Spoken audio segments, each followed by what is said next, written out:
Yusuf. This is our fifth free live class, and in this class, I am going to talk about practical use of passive voice, অর্থাৎ passive ভয়েসের practical ব্যবহার। Practical ব্যবহার মানে কি?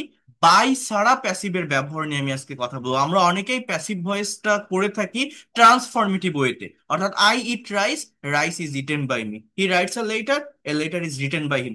এই transformative ওয়েতে না গিয়ে প্র্যাকটিক্যালি আমাদের কনভারসেশন বা কমিউনিকেশন বা রাইটিং এ যে প্যাসিভ ভয়েসটা প্রয়োজন বা দরকার যেটা লাগে, আমি সেটা নিয়ে কথা বলবো আপনাদের আজকের এই সম্পূর্ণ ক্লাসটি থেকে। তো প্রত্যেকে মনোযোগ দিবেন, এটা অনেক বেশি ইফেক্টিভ একটি ক্লাস হবে। এবং যারা প্যাসিভ রিলেটেড বাংলা সেন্টেন্স গুলোকে নিউজ পেপার রিলেটেড সেন্টেন্স বা যে সেন্টেন্স গুলো বিভিন্ন bank job, BCS, admission test অর্থাৎ কম্পিটিটিভ এক্সামে এসে থাকে, এই সেন্টেন্স বা বাক্যগুলোকে যারা ট্রান্সলেট করতে পারেন না, আজ রাইটিং এর উপরে খুব ভালো একটা কনসেপ্ট বা ধারণা আপনি পাবেন।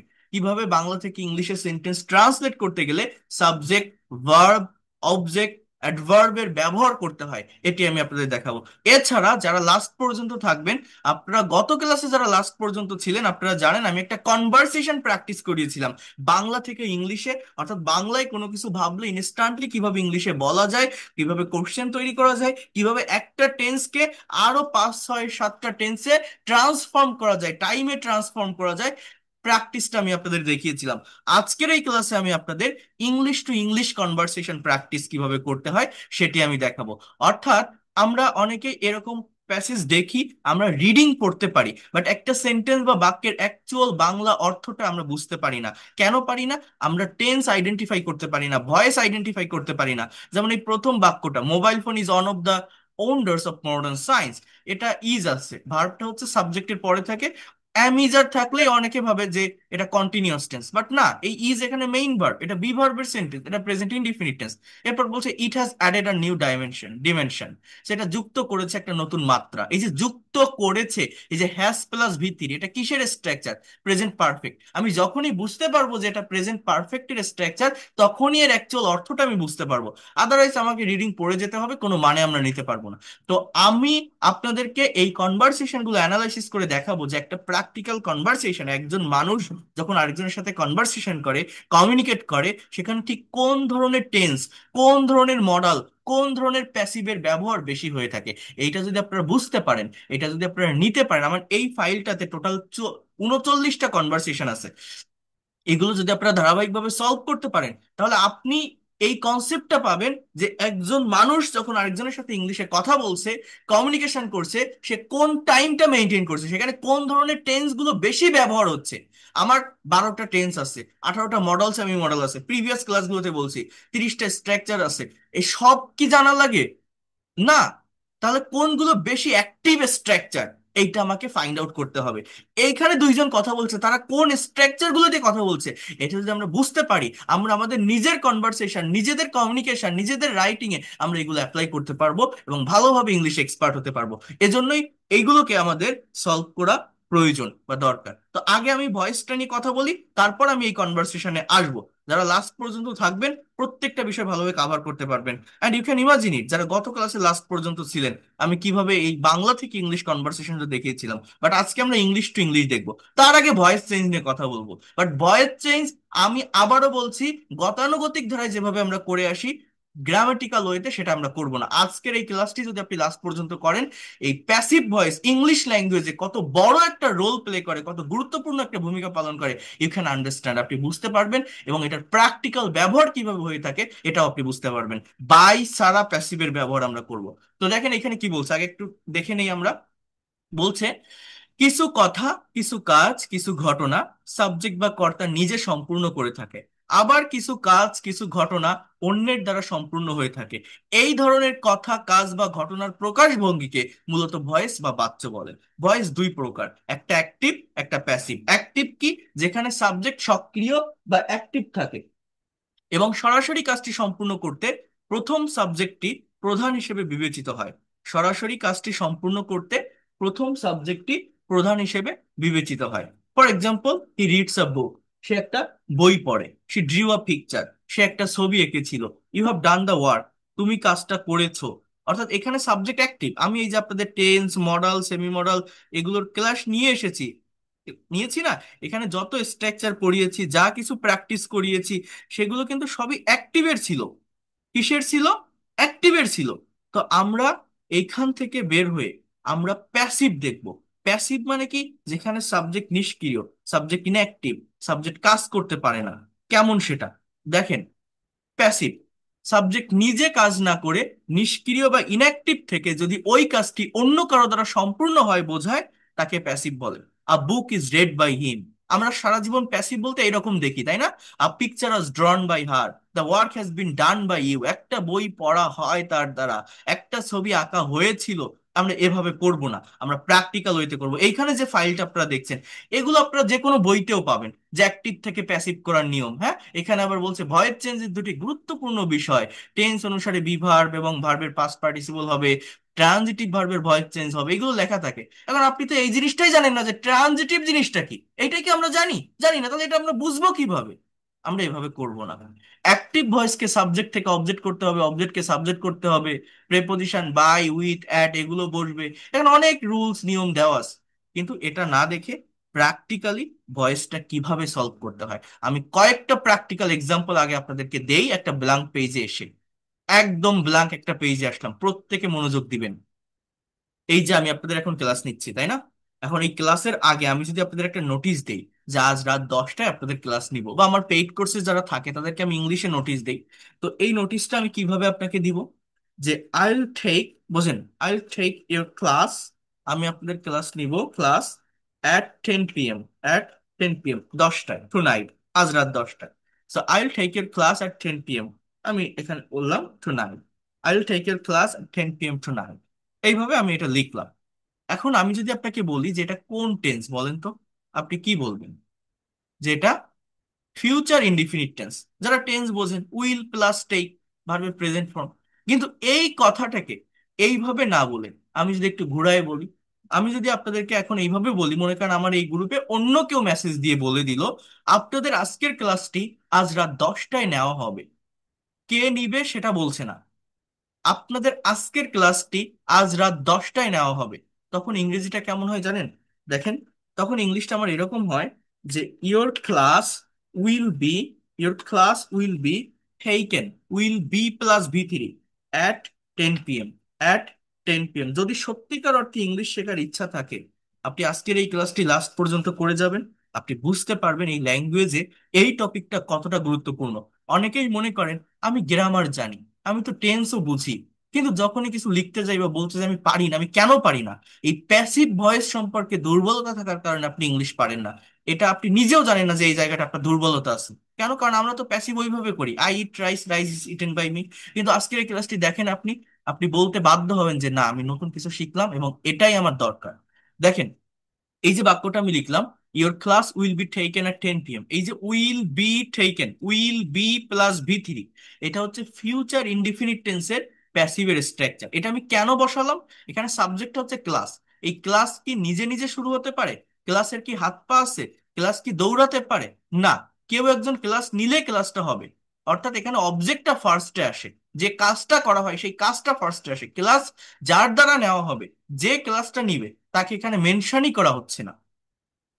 যখন এই ধরনের সিচুয়েশন আসে, তখন আমার প্যাসিভের স্ট্রাকচার ব্যবহার করতে হয়। আমাদের যে 12টা টেন্স, 18টা মডাল, সেমি মডাল, আমি আপনাদের বিগত ক্লাসগুলো থেকে বলছিলাম 30টা স্ট্রাকচার আছে। এই 30টা, জাস্ট ওয়েট আ মিনিট,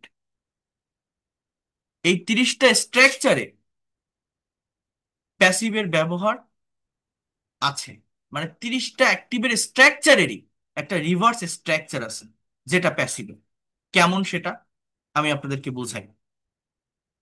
এই যে বাক্যটি লিখলাম, your class will be taken at 10 p.m, আপনারা যারা আমার এই ফ্রি ক্লাসগুলো করছেন, ক্লাস শুরু হওয়ার আগে অনেকে বলেন না আজকে কি ক্লাস হবে, আজ কখন ক্লাস হবে, এই গ্রুপে কি ইংরেজির ক্লাস হয়, অনেকেই বলেন না। এই প্রত্যেকটা কথাই প্যাসিভ। আমরা নিজেরাও জানি না আমাদের ডে টু ডে লাইফে কত কথা আমরা বাংলায় প্যাসিভ মেনটেন করে বলি, কিন্তু ইংলিশে আমরা বলতে পারি না, প্র্যাকটিক্যাল প্র্যাকটিস না থাকার কারণে। তাহলে আপনি বলেন তো, আমাদের আজকের ক্লাসটি কখন শুরু হবে, এই বাক্যটা ইংরেজিতে কি হবে? আমাদের আজকের ক্লাসটি কখন নেওয়া হবে বা কখন শুরু হবে, এই কথাটা ইংলিশে কি হবে? আমাদের আজকের ক্লাসটি কখন শুরু হবে অথবা কখন নেওয়া হবে বলতে পারবেন? ভেবে দেখেন তো। দেখেন এই বাক্যটা ইংলিশে এরকম হবে: আগে WH ওয়ার্ড ওয়েন, এরপর অক্সিলারি ভার্ব উইল, এরপর subject our class, when will our class, then be, এরপর টেকেন, এরপর টু নাইট বা টুডে। হ্যাঁ, আমি টুডে লিখলাম। আমি কি লিখলাম? ওয়েন উইল খাওয়া, when will our class be taken today, when will our class be taken today, when will our class be taken today. এই যে স্ট্রাকচারটা লিখলাম, এটা কতজন ইনস্ট্যান্টলি বলতে পারে? অনেকে বলে when will be our class, when our class will be, এইভাবে বলে। কিন্তু আগে WH word, then will, then our class, অর্থাৎ এটা সাবজেক্ট, এরপর বি, এরপর মেইন ভার্বের পাস্ট পার্টিসিপল, তারপর আমি অ্যাডভার্ব যেটা বা এক্সটেনশনের পার্টটা লিখতেছি। তো এই যে বাক্যটা আমি লিখলাম, এই ধরনের বাক্য কিন্তু আমরা ডিরেক্টলি ব্যবহার করি। এখানে কি আমি কোনো by me, by him, by her এগুলো দিয়েছি? এখানে বলছি সাবজেক্ট অবজেক্ট হবে, অবজেক্ট সাবজেক্ট হবে? না, এটাই হচ্ছে ডিরেক্ট প্যাসিভ। এইটা আপনাকে বুঝতে হবে। মনে করেন আপনি বাংলাদেশে আছেন, এখন বাংলাদেশ থেকে হঠাৎ করে আপনি বিদেশে চলে গেলেন, ইংল্যান্ডে চলে গেলেন।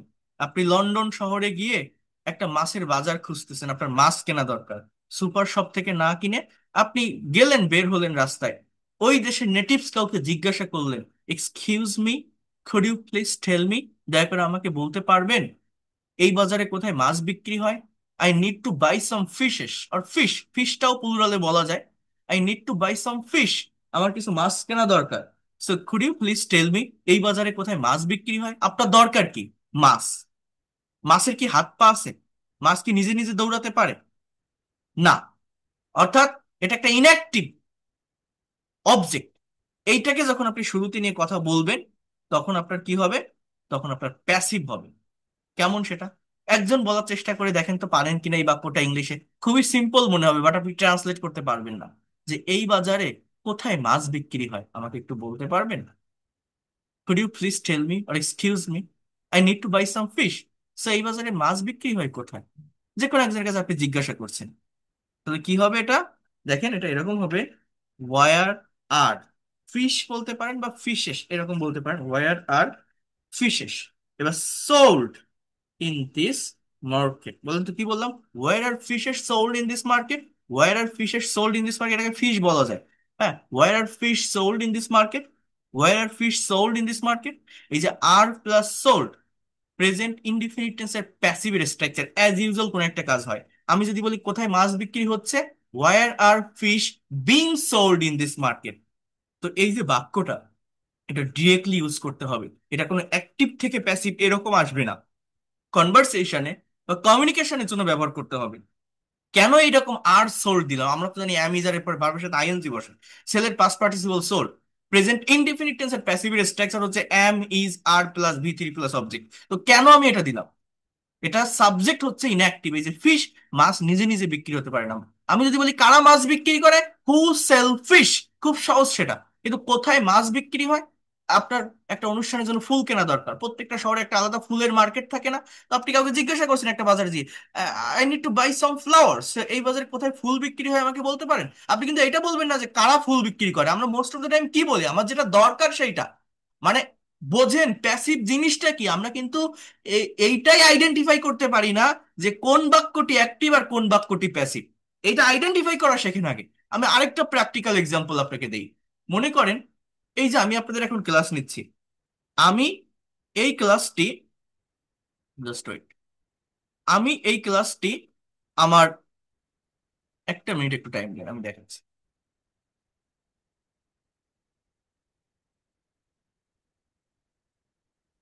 Just wait a minute.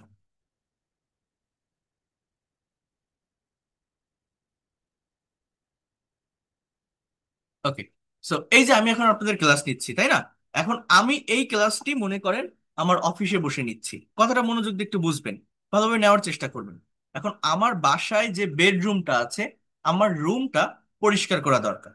ভালোভাবে বোঝেন, আমার রুমটা পরিষ্কার করা দরকার। প্র্যাকটিক্যালি অ্যাডাপ্ট করতে হবে ল্যাঙ্গুয়েজটাকে। আমি বাসায় ফোন দিলাম আমার আম্মুর কাছে। ফোন দিয়ে আমি বললাম যে মা, আমার রুমটা তো পরিষ্কার করার দরকার ছিল। তো আমার বাসায় একটা কাজের মেয়ে আছে, ফর এক্সাম্পল তার নাম রুমা। আমি বললাম যে রুমা কি ঘরটা পরিষ্কার করেছে? রুমা কি ঘরটা পরিষ্কার করেছে? আমার ঘরটা তো পরিষ্কার করা দরকার ছিল। রুমা কি ঘরটা পরিষ্কার করেছে? বলেন তো এটা কোন টেন্স?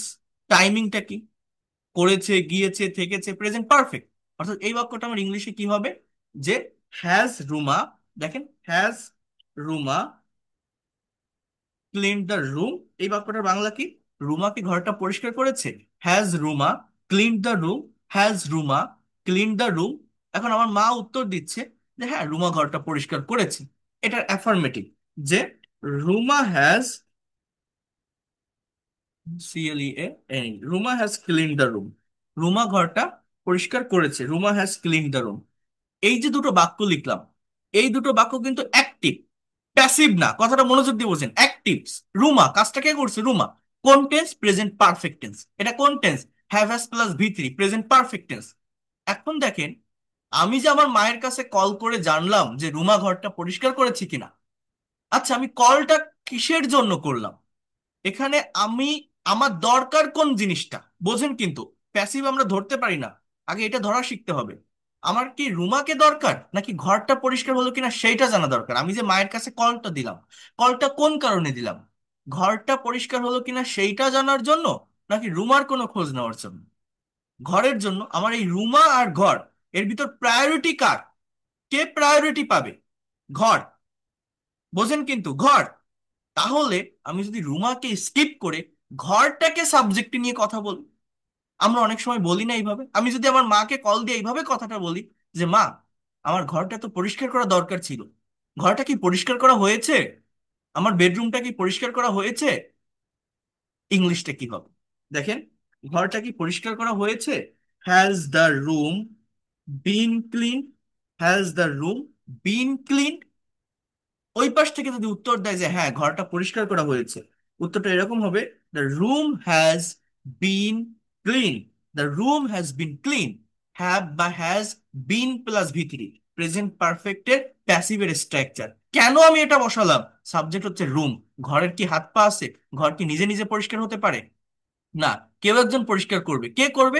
যে করে করুক, এটা আমার দরকার না। কথাটা বোঝেন কিন্তু। আমার দরকার কি? আমার ঘর পরিষ্কার হলো কিনা সেটা জানা। আমি প্রাধান্য কাকে দিচ্ছি? ঘরটাকে। এই জন্য এটাকে সাবজেক্টে আনতেছি, কিন্তু আসলে ওটা কোনো কাজ করতে পারে না, কিন্তু আমার দরকার ওই জিনিসটাই জানা। তাহলে আমি ওইটাকে যখন প্রায়োরিটি দিচ্ছি, আমি যখন আমার মাকে ফোন করে বলছি ঘরটা কি পরিষ্কার করা হয়েছে, তখন ওই ঘরই আমার শুরুতে আসতেছে। যখন ওই ঘর শুরুতে আসছে, ওটা তো ইনঅ্যাক্টিভ। আমাকে প্যাসিভের স্ট্রাকচার ব্যবহার করতে হয়, হ্যাভ হ্যাজ বিন প্লাস ভি3। আমার যে পরিষ্কার করে করুক, সেটা আমার মাও করতে পারে, আমার ভাইও করতে পারে, আমার বোনও করতে পারে, আমার কাজের মেয়েও করতে পারে, একজন করলে হলো।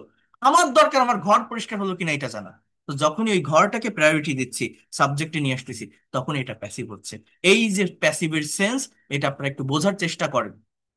মনে করেন আপনি আহ শহরে থাকেন, কোনো ইউনিভার্সিটিতে পড়াশোনা করেন, বা কোনো একটা জায়গায় জব করেন, হঠাৎ করে ঈদের ছুটিতে আপনি গ্রামে গেলেন।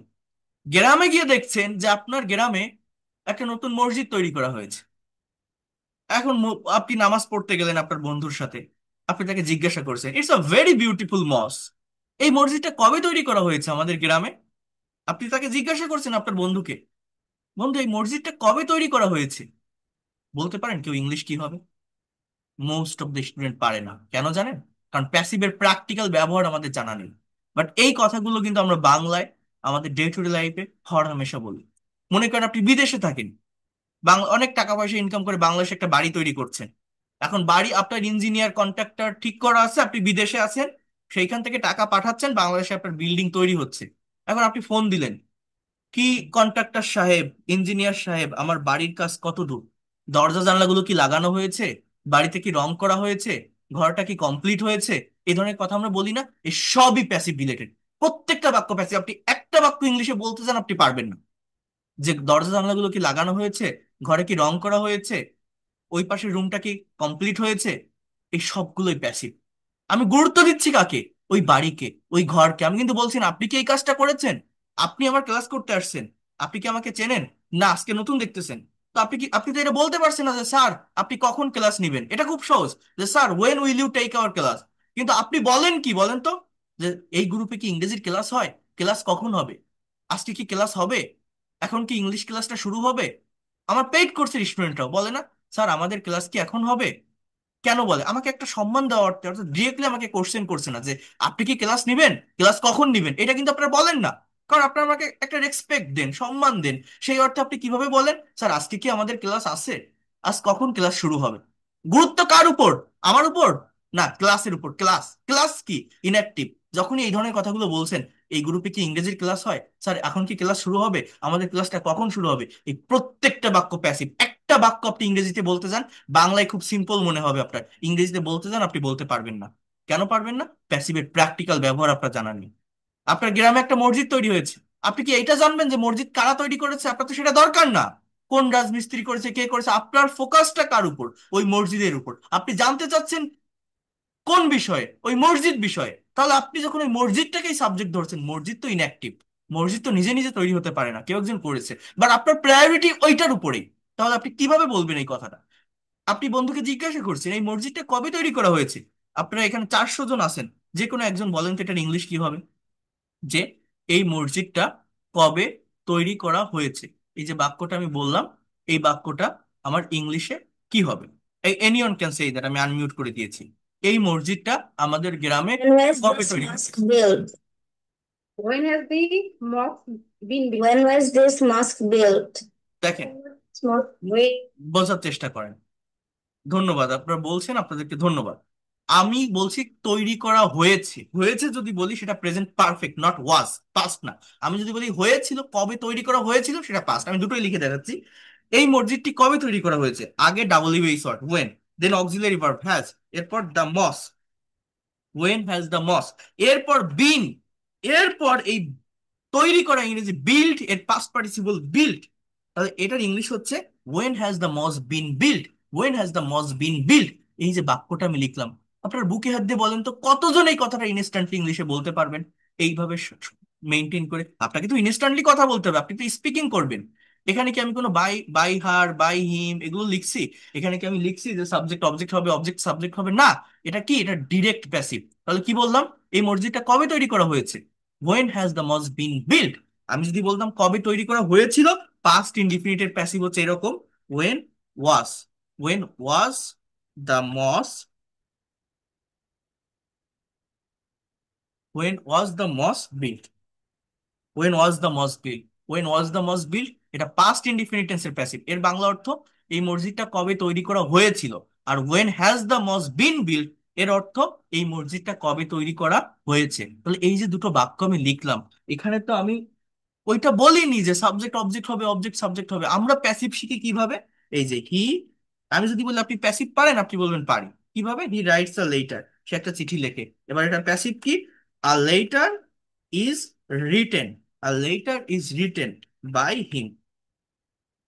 প্যাসিভ ভয়েস প্রত্যেকে জানে, এটা ইংলিশ ল্যাঙ্গুয়েজের একটা টপিক। আপনি যেখানেই কোচিং করতে যান, যার কাছে পড়তে যান, সবাই করাবে, এভাবেই করাবে, এবং আপনিও বলবেন আমি জানি। কিন্তু এই যে প্যাসিভের যে প্র্যাকটিক্যাল ব্যবহার, এটার যে প্র্যাকটিক্যাল প্র্যাকটিস, এটা না থাকার কারণে আমাদের স্পিকিং বা রাইটিং এ অনেক বড় একটা গ্যাপ সৃষ্টি হয়। এই প্যাসিভ ভয়েস ইংলিশ কমিউনিকেশনের ক্ষেত্রে অনেক বড় একটা ব্যারিয়ার, বাধা হিসাবে কাজ করে, কিন্তু আমরা সেটা নিজেরাও জানি না। এই জন্য আমরা মনে করি যে আমি তো গ্রামার পারি, আমি তো টেন্সও বুঝি, রিডিং পড়তেও পারি, তারপরেও কেন কথা বলতে পারি না, কেন একটা সাবজেক্টের পর ভার্ব আনতে পারি না, কেন আমি রাইটিং এ ভালো করতে পারি না? এই প্যাসিভ ভয়েস আপনাকে বাধা দেয়। আপনি নিজেও জানেন না ডে টু ডে লাইফের কত কথা আপনি জাস্ট এই প্যাসিভ মেনটেন করে বলেন। কিন্তু এটার তো প্র্যাকটিস আমাদের নেই ইংলিশে, এই জন্য আমরা পারি না।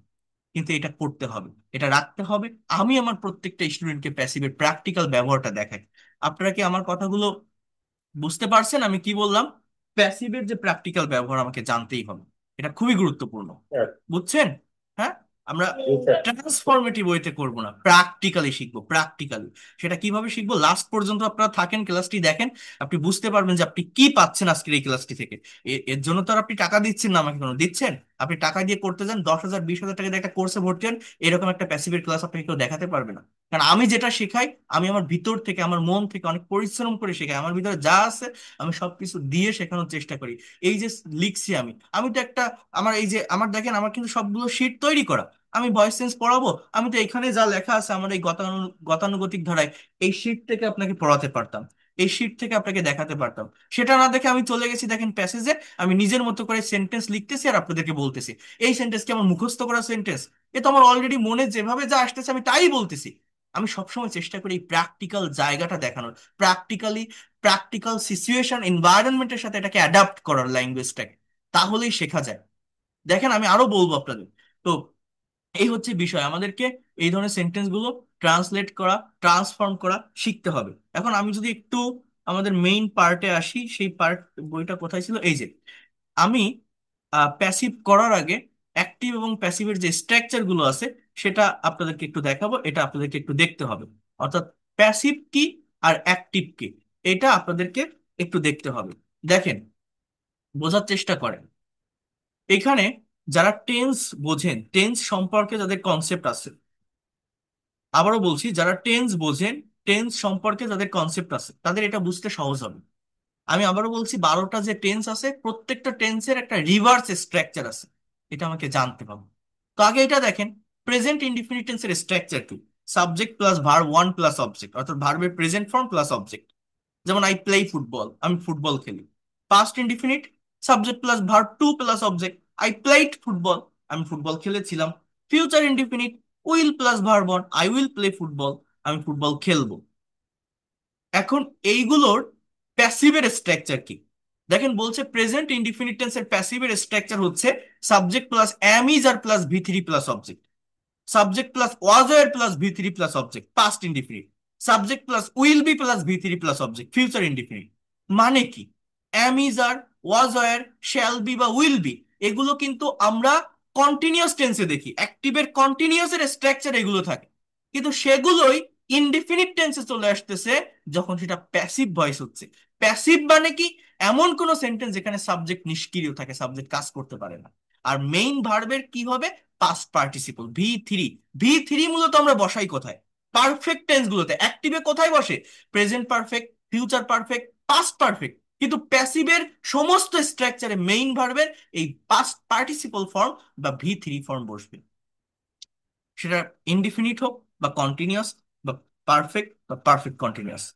যেমন দেখেন বলছে I play football, football is played by me. এই যে ইজ প্লেড কেন লেখা? সাবজেক্ট কে ফুটবল। ফুটবল কি নিজে নিজে দৌড়াতে পারে? ফুটবলের কি হাত পা আছে? কেউ একজন বলে লাথি মারলে বলটা দৌড়ায়। অর্থাৎ ফুটবল খেলা হয় আমার দ্বারা। Football was played by me, football খেলা হয়েছিল আমার দ্বারা। Football will be played by me, football খেলা হবে আমার দ্বারা। আমার কথাটা বোঝেন? এই যেগুলো দেখছেন না আপনারা, এগুলোকে প্র্যাকটিক্যালি আমি যদি বলি কেমন দাঁড়ায় জানেন? দেখবেন, দেখেন এটা কতটা প্র্যাকটিক্যাল। মনে করেন আহ আমাদের গ্রাম অঞ্চলে আহ, বিভিন্ন ফুটবল খেলার আয়োজন করা হয় না? মনে করেন আপনাদের যে উপজেলা আছে, যে জেলা আছে, বা যে গ্রাম আছে, যে ইউনিয়ন আছে, সেখানে একটা ফুটবল টুর্নামেন্টের আয়োজন করা হয়েছে, করে না? গ্রামের দিকে এটা অনেক করে। এখন মনে করেন ওই গ্রামে গ্রামে মাইকিং করছে, প্র্যাকটিক্যালি বলছেন, মাইকে ঘোষণা দিচ্ছে যে সুখবর সুখবর সুখবর, এক বিরাট ফুটবল ম্যাচের আয়োজন করা হয়েছে, বা একটা বিরাট ফুটবল টুর্নামেন্টের আয়োজন করা হয়েছে অমুক মাঠে তমুক মাঠে, একটা জায়গার নাম মেনশন করলো। হ্যাঁ, খেলাটি অনুষ্ঠিত হবে আজ বিকাল 4 ঘটিকার সময়, এইভাবে কথা বলে না? দেখছেন না মাইকিং করে? আপনারা প্রত্যেকেই উক্ত খেলায় আমন্ত্রিত। এই যে কথাগুলো বলছি না, সবগুলো কথাই প্যাসিভের, প্রত্যেকটা কথা প্যাসিভ। দেখবেন কেমন? এই দেখেন, সাবজেক্টটা কি? ফুটবল খেলা। তাহলে আমি বলতে পারি a great news for all of you. হ্যাঁ, এক বিরাট ফুটবল খেলার আয়োজন করা হয়েছে। ইংলিশ কি জানেন? দেখেন, আ গ্রেট ফুটবল ম্যাচ। এবার কি হবে? Has been arrange. এটা হচ্ছে কি? ARRANG, এটা হচ্ছে প্রেজেন্ট পারফেক্ট টেন্সের প্যাসিভ ভয়েস। হ্যাঁ, খেলাটি অনুষ্ঠিত হবে আজ বিকাল 4টায়। ইংলিশ কি হবে? The football match will be held, will be plus V3, or will be begun, will be started, you can say that। হ্যাঁ, এটা কি? ফিউচার ইনডিফিনিট টেন্সের passive. The football match will be held at 4 p.m, at 4 p.m in the afternoon today. আপনারা প্রত্যেকেই উক্ত খেলায় আমন্ত্রিত, এটাও প্যাসিভ। মানে আপনাদেরকে আমরা নিমন্ত্রণ জানাচ্ছি, কিন্তু সেটা না বলে বলছে আপনারা আমন্ত্রিত, মানে আপনারা আসবেন। অর্থাৎ আমরা কিন্তু কোনো কাজ করতেছি না, আমাদেরকে ডাকতেছে কে? যারা ওই খেলার আয়োজন করছে তারা। কারণ আমরা কি? ইনঅ্যাক্টিভ। এই জন্য এটা প্যাসিভ, যে আপনারা প্রত্যেকে আমন্ত্রিত। তো অ্যাজ ইউজুয়াল এটা প্রেজেন্ট ইনডিফিনিট, ইউ অল, হ্যাঁ, আর ইনভাইটেড, আর এই দেখেন ইনভাইটেড, আর প্লাস ভি থ্রি, এটা কি? প্রেজেন্ট ইনডিফিনিট টেন্সের প্যাসিভ। দেখছেন গ্রামে এরকম ঘোষণা দেয় না, বলে না এক বিরাট ফুটবল খেলার আয়োজন করা হয়েছে, খেলাটি অনুষ্ঠিত হবে এই টাইমে, আপনারা প্রত্যেকেই আমন্ত্রিত উক্ত খেলায়। এই সবই প্যাসিভ ভয়েস। আমরা নিজেরাও জানি না আমাদের ডে টু ডে লাইফের কত বাক্য আমরা প্যাসিভে শুনি, প্যাসিভে দেখি, প্যাসিভে নিজেরা বাংলায় কনভারসেশন করি, বাট ইংলিশে এদের প্রপার প্র্যাকটিস না থাকার কারণে আমরা ইংলিশে কথা বলতে পারি না। তাহলে কি বললাম? Subject plus am is are plus V three, এটা প্রেজেন্ট ইনডিফিনিট টেন্সের প্যাসিভ। Was were plus V three, এটা ফিউচার ইনডিফিনিট টেন্সের প্যাসিভ। Will be plus V three, এটা sorry, was are plus V three past indefinite টেন্সের প্যাসিভ। Will be plus V three, এটা ফিউচার ইনডিফিনিট টেন্সের প্যাসিভ। এবার কন্টিনিউয়াস টেন্স গুলোতে কি? অ্যাম ইজ আর প্লাস ভার্বের সাথে আইএনজি, যেমন I am playing football. Was are plus ভার্বের সাথে ING, I was playing football. Will be plus ভার্বের সাথে ING, I will be playing football. এগুলো হচ্ছে কন্টিনিউয়াস টেন্সের অ্যাক্টিভের স্ট্রাকচার। এখন এই কন্টিনিউয়াস টেন্সের প্যাসিভের স্ট্রাকচার হচ্ছে am is are being plus V three, অর্থাৎ এক্সট্রা একটা ওয়ার্ড বিং এর যুক্ত হবে আর মেইন ভার্বের পাস্ট পার্টিসিপল হবে। যেমন football is being played, football খেলা হচ্ছে। এই যে আপনি আমার ক্লাস করছেন, এখন আপনাকে একজন কেউ কল দিয়ে বলছে যে তুই এখন কি করতেছিস, ইংলিশ কি বলেন তো? What are you doing now. আপনার এক বন্ধু আপনাকে বলছে তুই এখন কি করছিস, আপনি কি বলছেন? What what are you doing now. এখন আপনি বলছেন যে আহ, আমাদের স্যার ক্লাস নিচ্ছে, our teacher is taking class. এটা কিন্তু অ্যাক্টিভ, আমি ক্লাস নিচ্ছি, আপনি আমাকে মেনশন করবেন। কিন্তু আপনি যদি তাকে এইভাবে কথাটা বলেন যে এখন একটা ক্লাস হচ্ছে, পরে কল দিব, এখন আমাকে কল দিস না, এখন একটা ক্লাস হচ্ছে, একটা ক্লাস চলছে, এই যে কথাটা, এটা কিন্তু passive.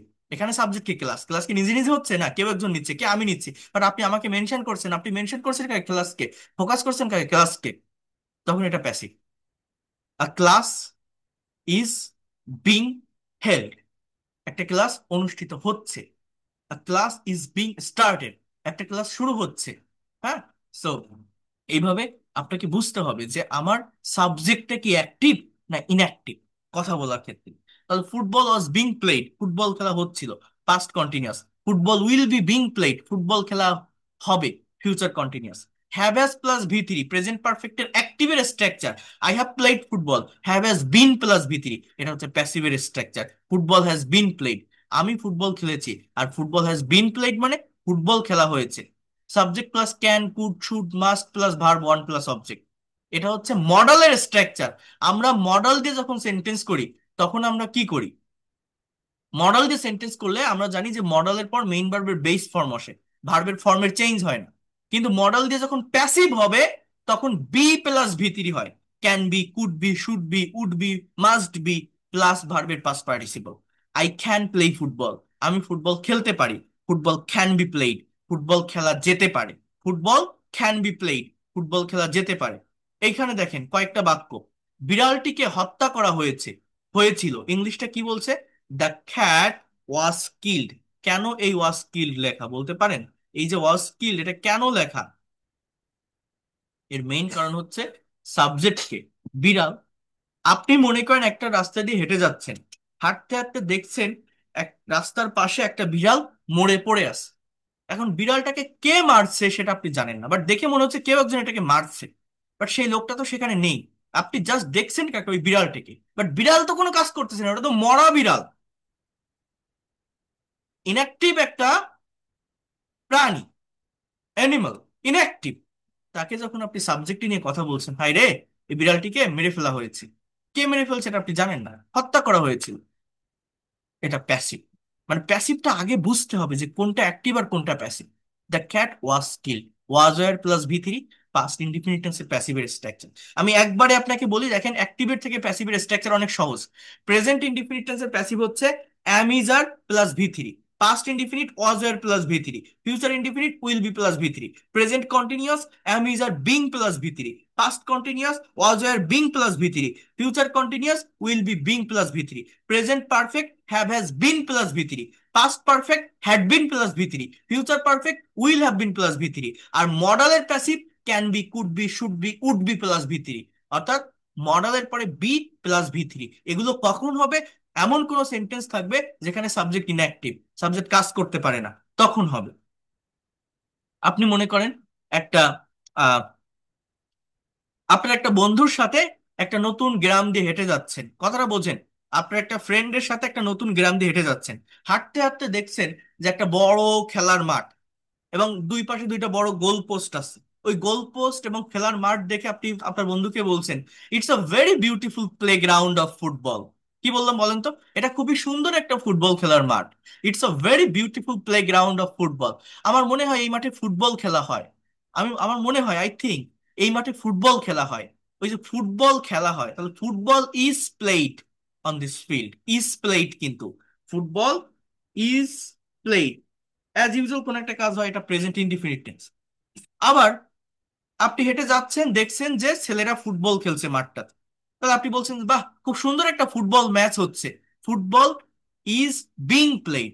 The football match is being played. কি বললাম? Football match is being played in on this field. এই মাঠে, অন দিস ফিল্ড অর্থাৎ বাংলা কি, এই মাঠে ফুটবল খেলা হচ্ছে। তাহলে এগুলো কি? এগুলো হচ্ছে প্যাসিভ। এগুলো প্যাসিভ।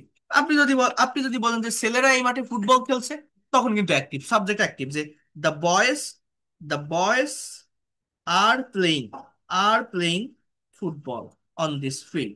হ্যাঁ, the boys are playing football on this field, এটা অ্যাক্টিভ। কিন্তু football match is being played, football খেলা হচ্ছে, ফুটবল ইজ প্লেড, খেলা হচ্ছে।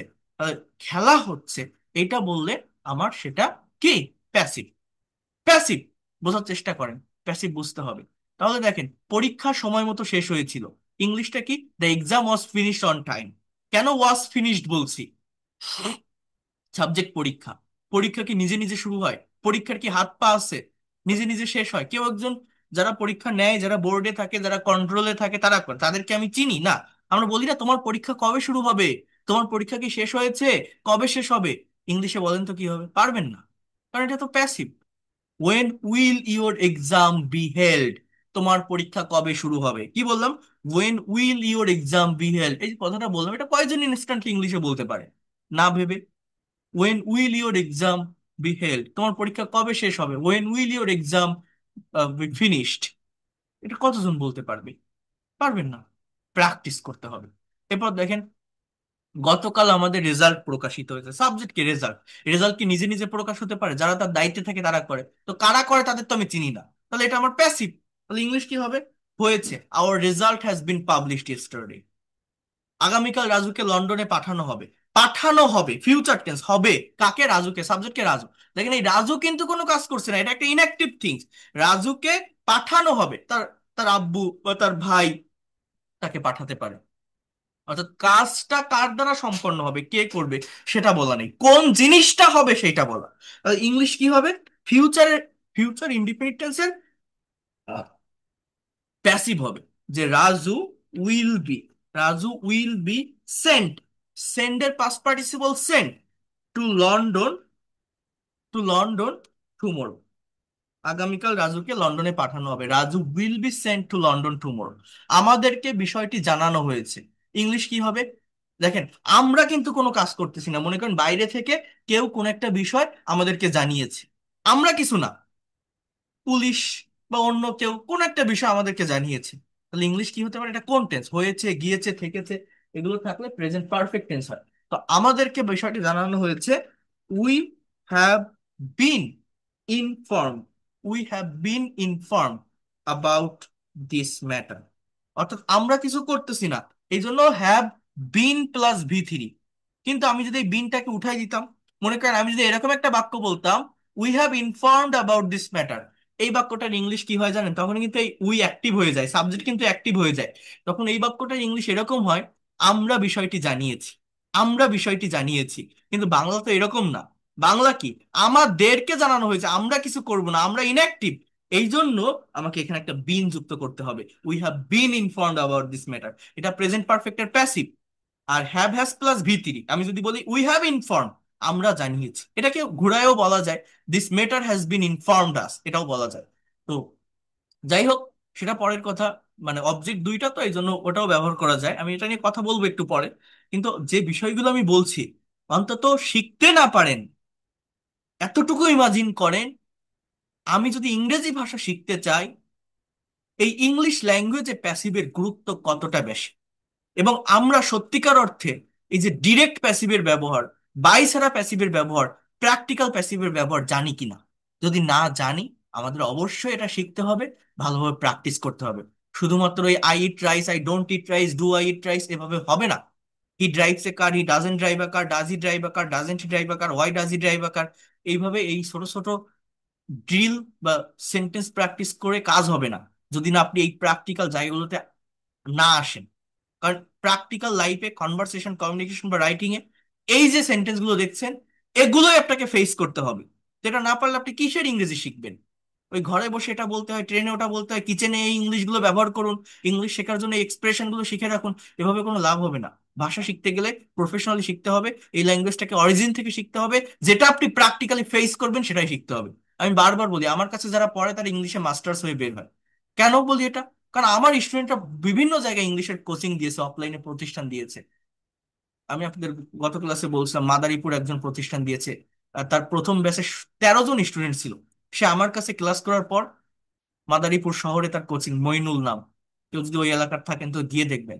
পরের ব্যাচে তার 57 জন স্টুডেন্ট হয়েছে। বলছে স্যার আপনার কাছে ক্লাস করার পর, আপনার এই টেকনিক মেথড ফলো করার পর আমি এতগুলো স্টুডেন্ট একসাথে পেয়েছি সেকেন্ড ব্যাচে। এবং আমার লেখা যে বইটা আছে সে 2বার অর্ডার করছে, অনেকগুলো, একবার 47টা, একবার 50টা, এরকম করে আমার বই সে তার স্টুডেন্টদেরকে পড়ায়। চিটাগাং এ আমার স্টুডেন্ট কোচিং দিয়েছে, সিলেটে আছে।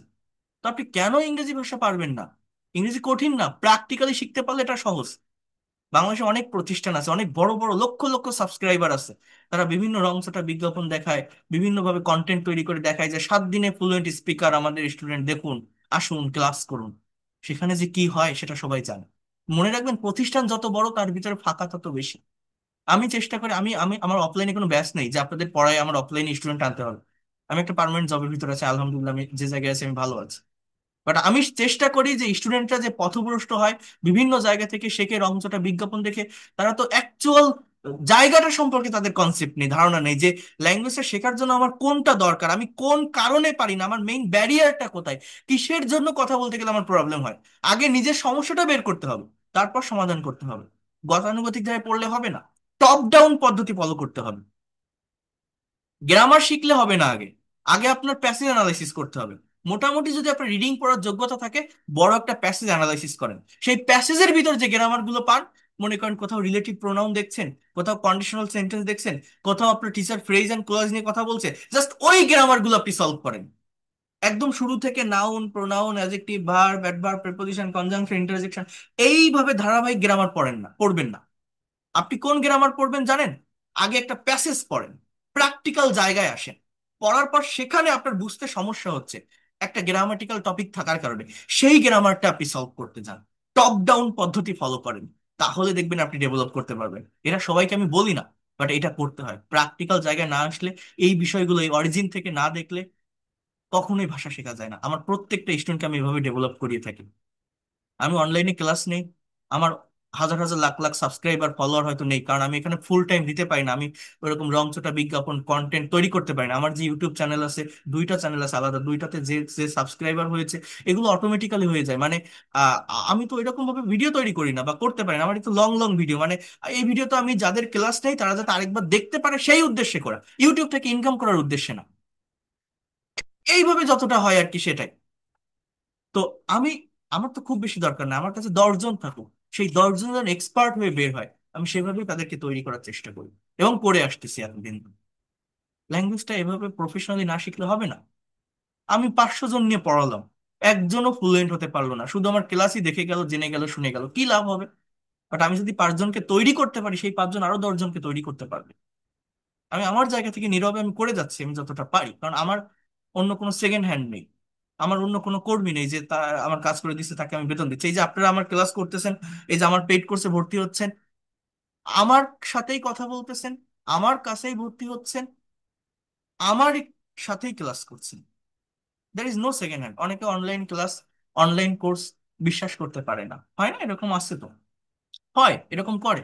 কিন্তু মানুষ ধরা খায় কোথায় জানেন? আমি এটা আপনাদের বলে রাখি, যারা ওই প্রতিষ্ঠানের, বিভিন্ন প্রতিষ্ঠানের নাম থাকে, সেই নামে একটা পেজ খুললো, একটা চ্যানেল খুললো, এরপর কি, এরপর সেখানে একটা বিজ্ঞাপন দিল যে এখানে ইংলিশ শেখানো হয়, এই টপিক, এই বিষয়, একটা পোস্ট বুস্ট করে, সেখানে আপনারা দেখে ভর্তি হয়ে যায়। এখানে কি হয়, মাঝে একটা ব্রোকার থাকে, সেকেন্ড পার্সন, অর্থাৎ একজন এই গ্রুপটা, এই লিঙ্কটা, এই প্রতিষ্ঠানটা ক্রিয়েট করতেছে, সে টিচার এনে ক্লাস করাচ্ছে, সেই টিচারের সাথে বন্ডিং ভালো না হলে আরেকজনকে দিয়ে ক্লাস করাচ্ছে, তারপর প্রবলেম হলে ক্লাসটা বন্ধ হয়ে যাচ্ছে, এরকম হয়। এবং আপনারা যারা ভর্তি হন, এইভাবেই প্রবলেমটা ক্রিয়েট হয়। কিন্তু এই যে আমি ক্লাস নিচ্ছি, আমি তো এখানে আমার আমার নিজের নাম ব্যবহার করে সবকিছু করতেছি, আমি নিজে একটা পার্মানেন্ট জায়গায় আছি। তো আমি আমি যদি আপনাদের সাথে কোনো বেইমানি করি, বিশ্বাসঘাতকতা করি, আপনি যদি আমার পেজে একটা ব্যাড কমেন্ট করেন, সেখানে তো আমার ইমেজ খারাপ হবে, এখানে তো আমি অন্য কোনো প্রতিষ্ঠানের নামে কিছু করতেছি না। তো আপনি আমার কোর্স ফি 2,000 টাকা, আপনার 2,000 টাকা, আমার আমার ইমেজ খারাপ হলে আমার লক্ষ লক্ষ টাকা আমার লস, আমার মান সম্মান সব চলে যাবে। তো সেইটুকু ভয় তো আমার আছে, সেটুকু তো ভয় আমার আছে, না হলে তো আমি আপনাদের এখানে করতে পারতাম না। এই জন্য আমি যাদেরকে শেখাই, আমি অথেন্টিক বিষয়টা শেখাই। আমি আমার জায়গা থেকে যা কিছু আছে, আমার ভিতর থেকে যা কিছু আছে, সেভাবেই দেওয়ার চেষ্টা করি। যারা পেইড কোর্সে আসছেন, যারা ভর্তি হয়েছেন, তারা বুঝতে পারবেন। যাদের এই কনফিউশনটা আছে যে 2 দিন ক্লাস নিয়ে আর নেবে কিনা, 5 দিন পর আর হবে কিনা, এই হবে কিনা, এইটা নিয়ে আপনাদের টেনশনের কারণে আলহামদুলিল্লাহ আমি এই পর্যন্ত 73টা ব্যাচ সফলতার সাথে পরিচালনা করে আসতেছি। 73টা। আমার নতুন যে ব্যাচ 74তম ব্যাচ, একটা ব্যাচ আমি খারাপ করিনি, প্রত্যেকটা ব্যাচ ভালোভাবে ডেভেলপ করতেছে। আপনাদের ক্লাস নেওয়ার আগে 8:30টায় আমার পেইড কোর্সের একটা ক্লাস, সেটা কমপ্লিট করে আপনাদের ক্লাস নিচ্ছি। আমি কোনো ক্লাস বাদ দেই না। এবং একটা স্টুডেন্টের 70টা ক্লাস থাকে, কতজন আছে যারা 3 বছর আগে থেকে এখনো পর্যন্ত ক্লাস করে, ওই করতে করতে একটা নেশা হয়ে গেছে, প্রতিদিন প্র্যাকটিস করতে পারে, ক্লাস এনজয় করতে পারে। 3 বছর আগের স্টুডেন্ট এখনো আছে, 26, 27, 37 ব্যাচের স্টুডেন্ট, 37তম ব্যাচের স্টুডেন্ট, যারা 3 বছর আগে ভর্তি হয়েছিল, তারাও এখন আমার ক্লাস করে। তাহলে তার কি 70টা ক্লাস সীমাবদ্ধ না? সে তো আজীবন মেম্বারশিপ পাচ্ছে আমার, তার তো আর পরে কোনো টাকা দিচ্ছে না বা দেওয়া লাগতেছে না, আমি তো নেই না টাকা। আপনি অনলাইনে ক্লাস করছেন, আপনি তো আমার ঘর দখল করছেন না, আপনার বাড়ি থেকে আপনি ক্লাস করবেন তো করেন, সমস্যা কি? এটা হচ্ছে মেইন বিষয়। তো এই কনফিউশন আমার প্রতি অন্তত কেউ রাখবেন না, কারণ আমি কারো কোনো ক্ষতি করিনি, আমার কোনো শত্রু হওয়ার কথা না। আমার যে ফেসবুক পেজ আছে, যে ইউটিউব চ্যানেল আছে, সেখানে কোনো ব্যাড কমেন্ট বা খারাপ কিছু আপনারা দেখবেন না। জানি না শত্রুতা করে কেউ অগোচরে করতে পারে, বাট আমার ওইরকম কোনো শত্রু নেই। আমি যেটা করি, যাদের পড়াই অথেন্টিক বিষয়গুলোই পড়াই। এবং প্রত্যেকটা স্টুডেন্টের রিভিউ আপনারা দেখবেন আমার পেজ থেকে, আমার চ্যানেল থেকে, তাদের কমেন্ট আপনারা দেখবেন, তাদের মন থেকে কমেন্ট করে কিনা সেটা দেখলে আপনি বুঝতে পারবেন। যদি কেউ করে সেটা, খারাপ কিছু যদিও থাকে আমার, আমি জানি না আছে কিনা, কিন্তু সেটা হয়তো আমার সাথে কেউ শয়তানি করে করতে পারে, বাট এরকম কেউ নেই, আমার শত্রু কেউ নেই, আমি কারোকে শত্রু বানাই না। আমি কারো ক্ষতি করি না, তো আমার ক্ষতি কেন করবে মানুষ? আমি জানি না কেউ আসছে কিনা এরকম, কিন্তু আমি কখনো কাউকে ফাঁকি দেইনি। এতটুকু আমি বলতে পারি, আমার জায়গা থেকে যতটা করার, আমি যদি সুস্থ থাকি, আমি সর্বোচ্চটা করে চেষ্টা করি আমার প্রত্যেকটা স্টুডেন্টের জন্য।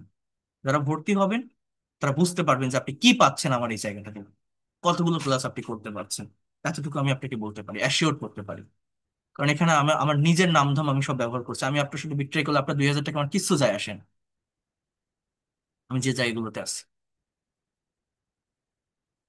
তো দেখেন, বোঝার চেষ্টা করেন। পেইড কোর্স কি? পেইড কোর্স জাস্ট একটা ফর্মালিটি। আপনি টাকা দিলে এখানে আপনার বেনিফিট, আপনার বেনিফিট কি? আপনার একটা রেসপন্সিবিলিটি থাকে, আমি এখানে টাকা দিয়েছি, আমার শিখতেই হবে, আমার একটা দায়িত্ব থাকে, আমার শেখাতে হবে। ফ্রি ক্লাস তো কেউ গুরুত্ব দেয় না, ওই ওই লোকটা ক্লাস নেয় তো প্রতিদিন নেয়, দেখি কি নিচ্ছে, একটু টিভি দেখে আসি, একটু ভাত খেয়ে আসি। আর পেইড কোর্স করলে আমি যতক্ষণ ক্লাস নেবো ততক্ষণই আপনি থাকবেন। ফ্রি ক্লাস নিচ্ছে, আমি যদি বলি আপনার ক্লাস আজকে নিবো না, আপনার কিছু করার আছে? আপনার তো কিছু করার নেই। তো এইটা হচ্ছে পার্থক্য। আর পেইড কোর্সে টু ওয়ে কমিউনিকেশন, আপনি যখন আমার ব্যাচে ভর্তি হবেন, আমার সাথে কথা বলবেন রেগুলার, আপনার সাথে আমার একটা আলাদা রিলেশন তৈরি হয়ে যাবে। আপনি অন্য যে কোনো বিষয় নেই ল্যাঙ্গুয়েজের, আপনি আমার সাথে কমিউনিকেট করতে পারবেন, প্রবলেম গুলো সলভ করে নিতে পারবেন। আমার সাথে আপনার ভালো একটা সম্পর্ক তৈরি হয়ে যাচ্ছে। সেখানে আপনি আমার সাথে লং টাইম ধরে প্র্যাকটিস করতে পারছেন, ল্যাঙ্গুয়েজ ক্লাব পাচ্ছেন, one to one speaking session আছে, কোর্স শেষে সার্টিফিকেট আছে, সব ফ্যাসিলিটিস গুলো আপনি এখানে পাচ্ছেন। বছরের পর বছর ধরে আপনার আমার সাথে আপনি থাকতে পারছেন। এই হচ্ছে বিষয়। তো দেখেন, 16ই ডিসেম্বর বিজয় দিবস পালন করা হয়, এই বাক্যটা ইংলিশে কি হবে? এই ধরনের বাক্য আমরা করি না? অনেকে আমরা মনে করি কি, একটা সেন্টেন্সের শুরুর ওয়ার্ডটাই সাবজেক্ট হয়। অনেকে এই 16ই ডিসেম্বরটাকে সাবজেক্ট দিবে, বাট এটা সাবজেক্ট না। সাবজেক্ট কি জানেন? এই বিজয় দিবস কোনটা পালন করা, এই 16ই ডিসেম্বর একটা অ্যাডভার্ব, এটা হলো অ্যাডভার্ব অফ টাইম। তাহলে আমার কি হবে, যে ভিক্টরি ডে, দেখেন, day is observe on 16th December. Victory day is observe on 16th December. এই যে ইজ প্লাস ভি3, এটা প্রেজেন্ট ইনডিফিনিট টেন্সে প্যাসিভ। আমাদের গ্রামে প্রতি বছর বই মেলা অনুষ্ঠিত হয় ফেব্রুয়ারি মাসে। তাহলে এখানে কোনো বাই মি বাই হিম আছে, অ্যাক্টিভ থেকে প্যাসিভ, প্যাসিভ থেকে অ্যাক্টিভ, এরকম আছে না? এগুলো আপনি ডিরেক্ট ট্রান্সলেট করার চেষ্টা করেন তো, আপনি পারেন কিনা? দেখেন আপনি পারবেন না। যদি আপনি না পারেন, আপনি মনে রাখেন আপনার ইংলিশের দুর্বলতা অনেক বেশি, অনেক। এই প্যাসিভ অনেক বড় একটা ব্যারিয়ার, বাধা সৃষ্টি করে ইংলিশে কথা বলার ক্ষেত্রে বা লেখার ক্ষেত্রে। তাহলে এটা সাবজেক্ট হচ্ছে বইমেলা। আমাদের গ্রাম না, আমাদের গ্রাম কি একটা অ্যাডভার্ব, একটা প্লেস। অনেকে এরকম ভাবে কথাগুলো বলবে যে our village book fair is held, but না, আওয়ার ভিলেজ শেষে যাবে, সাবজেক্ট শুরুতে বসাবে। যে the book fair is held in our village every year in February. এইভাবে কথাগুলো বলতে হয়। অর্থাৎ একদম শুরুর ওয়ার্ডটাই যে সাবজেক্ট, এরকম না। আমি মেইন জায়গাটাতে আসি, প্রত্যেকে এইটা একটু দেখেন, মনোযোগ দেন, খুবই ভালোভাবে এই জায়গাটার উপর একটু ফোকাস করবেন। প্রত্যেককে আমি অনুরোধ করছি, এটা আমার পেইড কোর্সের রাইটিং ক্লাসের একটা ক্লাস, যেটা আমি আপনাদেরকে এখন দেখাচ্ছি বা দেখাবো। দেখেন এখানে কি বলছি, ফ্রি হ্যান্ড রাইটিং এ প্যাসিভ সেন্টেন্সের ভূমিকা অত্যন্ত গুরুত্বপূর্ণ। That's তো এখানে কি বলছি, ফ্রি হ্যান্ড রাইটিং এ প্যাসিভ সেন্টেন্সের ভূমিকা অত্যন্ত গুরুত্বপূর্ণ। কারণ যে কোনো রিপোর্ট তৈরি, বই, সংবাদপত্র বা যে কোনো ধরনের রিটেন ইংলিশের অধিকাংশই প্যাসিভ দ্বারা হয়ে থাকে। আমি আবারও বলছি, প্যাসিভ ভয়েসের ব্যবহার ইংলিশ কনভারসেশন, কমিউনিকেশন বা রাইটিং এ অনেক বেশি, অনেক বড় একটা প্রভাব এরা বিস্তার করে। বাট আমরা এটার প্র্যাকটিক্যাল ব্যবহার জানি না, এজন্য আমরা ইংলিশে কথা বলতে পারি না বা ফ্রি হ্যান্ডে লিখতে পারি না। আমরা এটাকে জাস্ট ট্রান্সফরমেটিভ ওয়েতে শিখি, যে I eat rice, rice is eaten by me. এগুলো তো মানে ট্রান্সফরমেশন, যেটা এটা ক্লাস 6, 7, 8, 9 বিভিন্ন ক্লাসে থাকে। কিন্তু আমরা তো সেটা না, আমরা কমিউনিকেশন করব। তার জন্য যে প্যাসিভ লাগবে সেটা, সেটা কি, সেটা বাই সারা প্যাসিভের ব্যবহার। দেখেন এখানে বলছে, যদিও প্যাসিভ ভয়েসের ক্ষেত্রে অনেকেই বাইয়ের ব্যবহারকে প্রাধান্য দিয়ে থাকে, কিন্তু বাস্তবে বিশেষ করে ফ্রি হ্যান্ড রাইটিং এ বাই সারা প্যাসিভ সেন্টেন্সের ব্যবহার তুলনামূলক বেশি।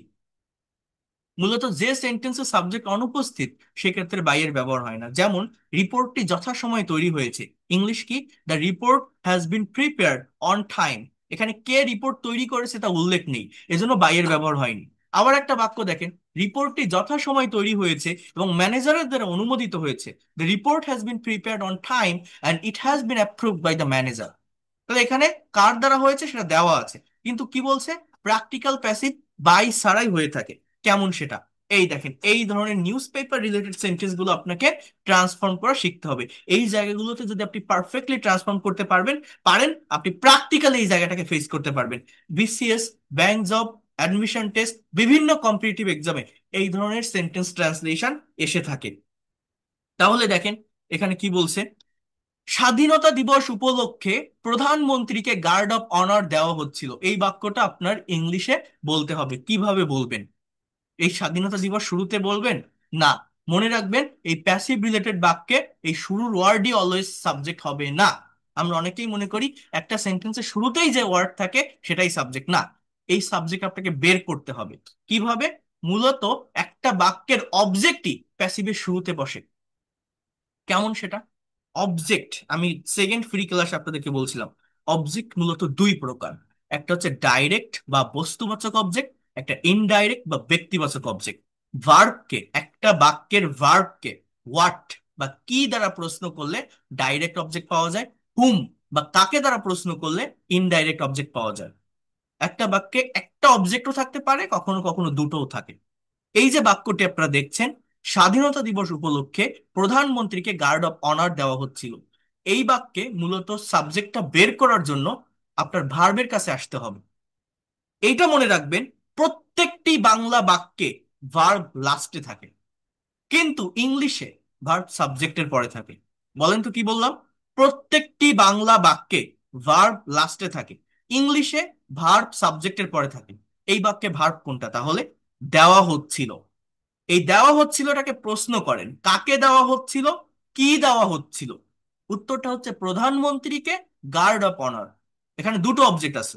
যদি কোনো বাক্যে দুটো অবজেক্ট থাকে, ব্যক্তি এবং বস্তু, ব্যক্তিকে প্রাধান্য দিতে হয়, তাহলে সেন্টেন্সটা অ্যাপ্রোপ্রিয়েট হয়। অর্থাৎ এই বাক্যের সাবজেক্ট হচ্ছে প্রধানমন্ত্রী, the prime minister. The prime minister subject আমি বসালাম, বোঝেন। এইবার আমি ভার্ব লিখবো। প্রত্যেকটি বাংলা বাক্যে ভার্ব লাস্টে থাকে, ইংলিশে সাবজেক্টের পরে। বাট এই যে সাবজেক্টের পরে যে আপনি ভার্বটা বসাবেন, সেটা আপনাকে সঠিক টাইম মেনটেন করে বসাতে হবে। টাইম মানে এই যে দেওয়া হচ্ছিল, এটা কোন টেন্সে লেখা আছে এটা আপনাকে ধরতে হবে, আইডেন্টিফাই করতে হবে। হচ্ছিল, যাচ্ছিল, খাচ্ছিল, চলছিল, লিখছিল, দিচ্ছিল, নিচ্ছিল, এগুলো হচ্ছে পাস্ট কন্টিনিউয়াস টেন্সের স্ট্রাকচার। তাহলে পাস্ট কন্টিনিউয়াস এর প্যাসিভ কি, এইটা আপনাকে বসাতে হবে। Passive was were being plus ভি3, যেমন the prime minister was being given, এই হচ্ছে সাবজেক্ট আর ভার্ব। যদি আপনি এতটুকু ঠিকভাবে লিখতে পারেন, আপনার সেন্টেন্স কারেক্ট। এক্সটেনশনে আপনি যদি কোনো কিছু ভুলও করেন, উল্টে পাল্টে যায়, সেটা মেজর কোনো মিস্টেক হয় না। বাট সাবজেক্ট যদি আইডেন্টিফাই করতে না পারেন, আর ভার্ব যদি আইডেন্টিফাই করতে না পারেন, অর্থাৎ বাংলা দেখে যদি টেন্স ধরতে না পারেন, তাহলে ইংলিশে আপনি বসাতে পারবেন না। আর ইংলিশে যদি প্যাসিভের সঠিক ফর্মটা, ভার্বের ফর্মটা বসাতে না পারেন, আপনার সম্পূর্ণ সেন্টেন্সই ভুল। আর ভার্ব যদি বসাতে পারেন, সেন্টেন্স অলরেডি তার মিনিং দিয়ে দেয়।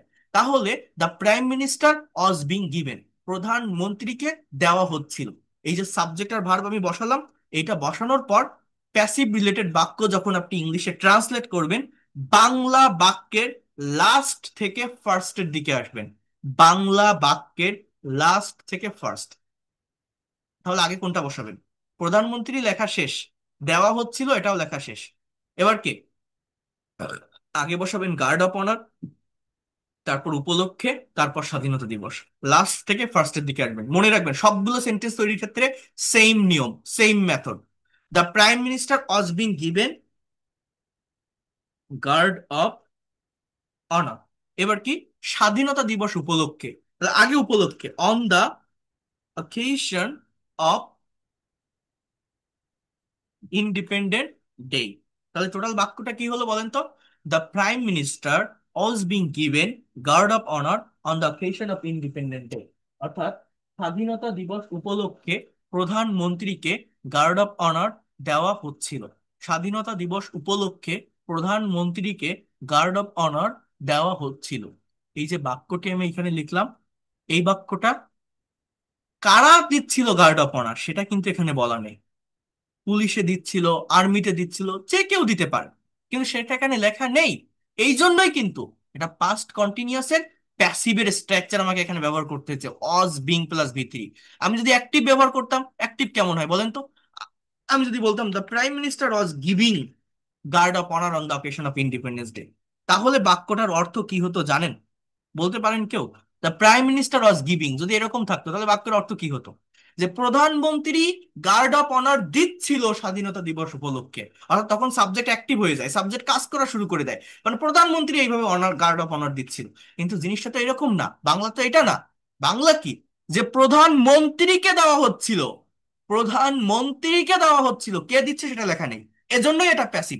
এজন্যই অজ গিভিং না হয়ে আমাকে বলতে হবে was being given. The prime minister was being given guard of honour on the occasion of independent day. দেখছেন? এইভাবে আপনাকে কে বুঝাবে বলেন এবার? আপনি 10,000 টাকা, 15,000 টাকা, 20,000 টাকা দিয়ে বিসিএস এর একটা কোচিং এ ভর্তি হন, আইএলটিএস এর একটা কোচিং এ ভর্তি হয়, আর আমার এই ফ্রি ক্লাস করে যান, নট পেইড কোর্স। যদি বেটার কিছু না পান তখন বলবেন।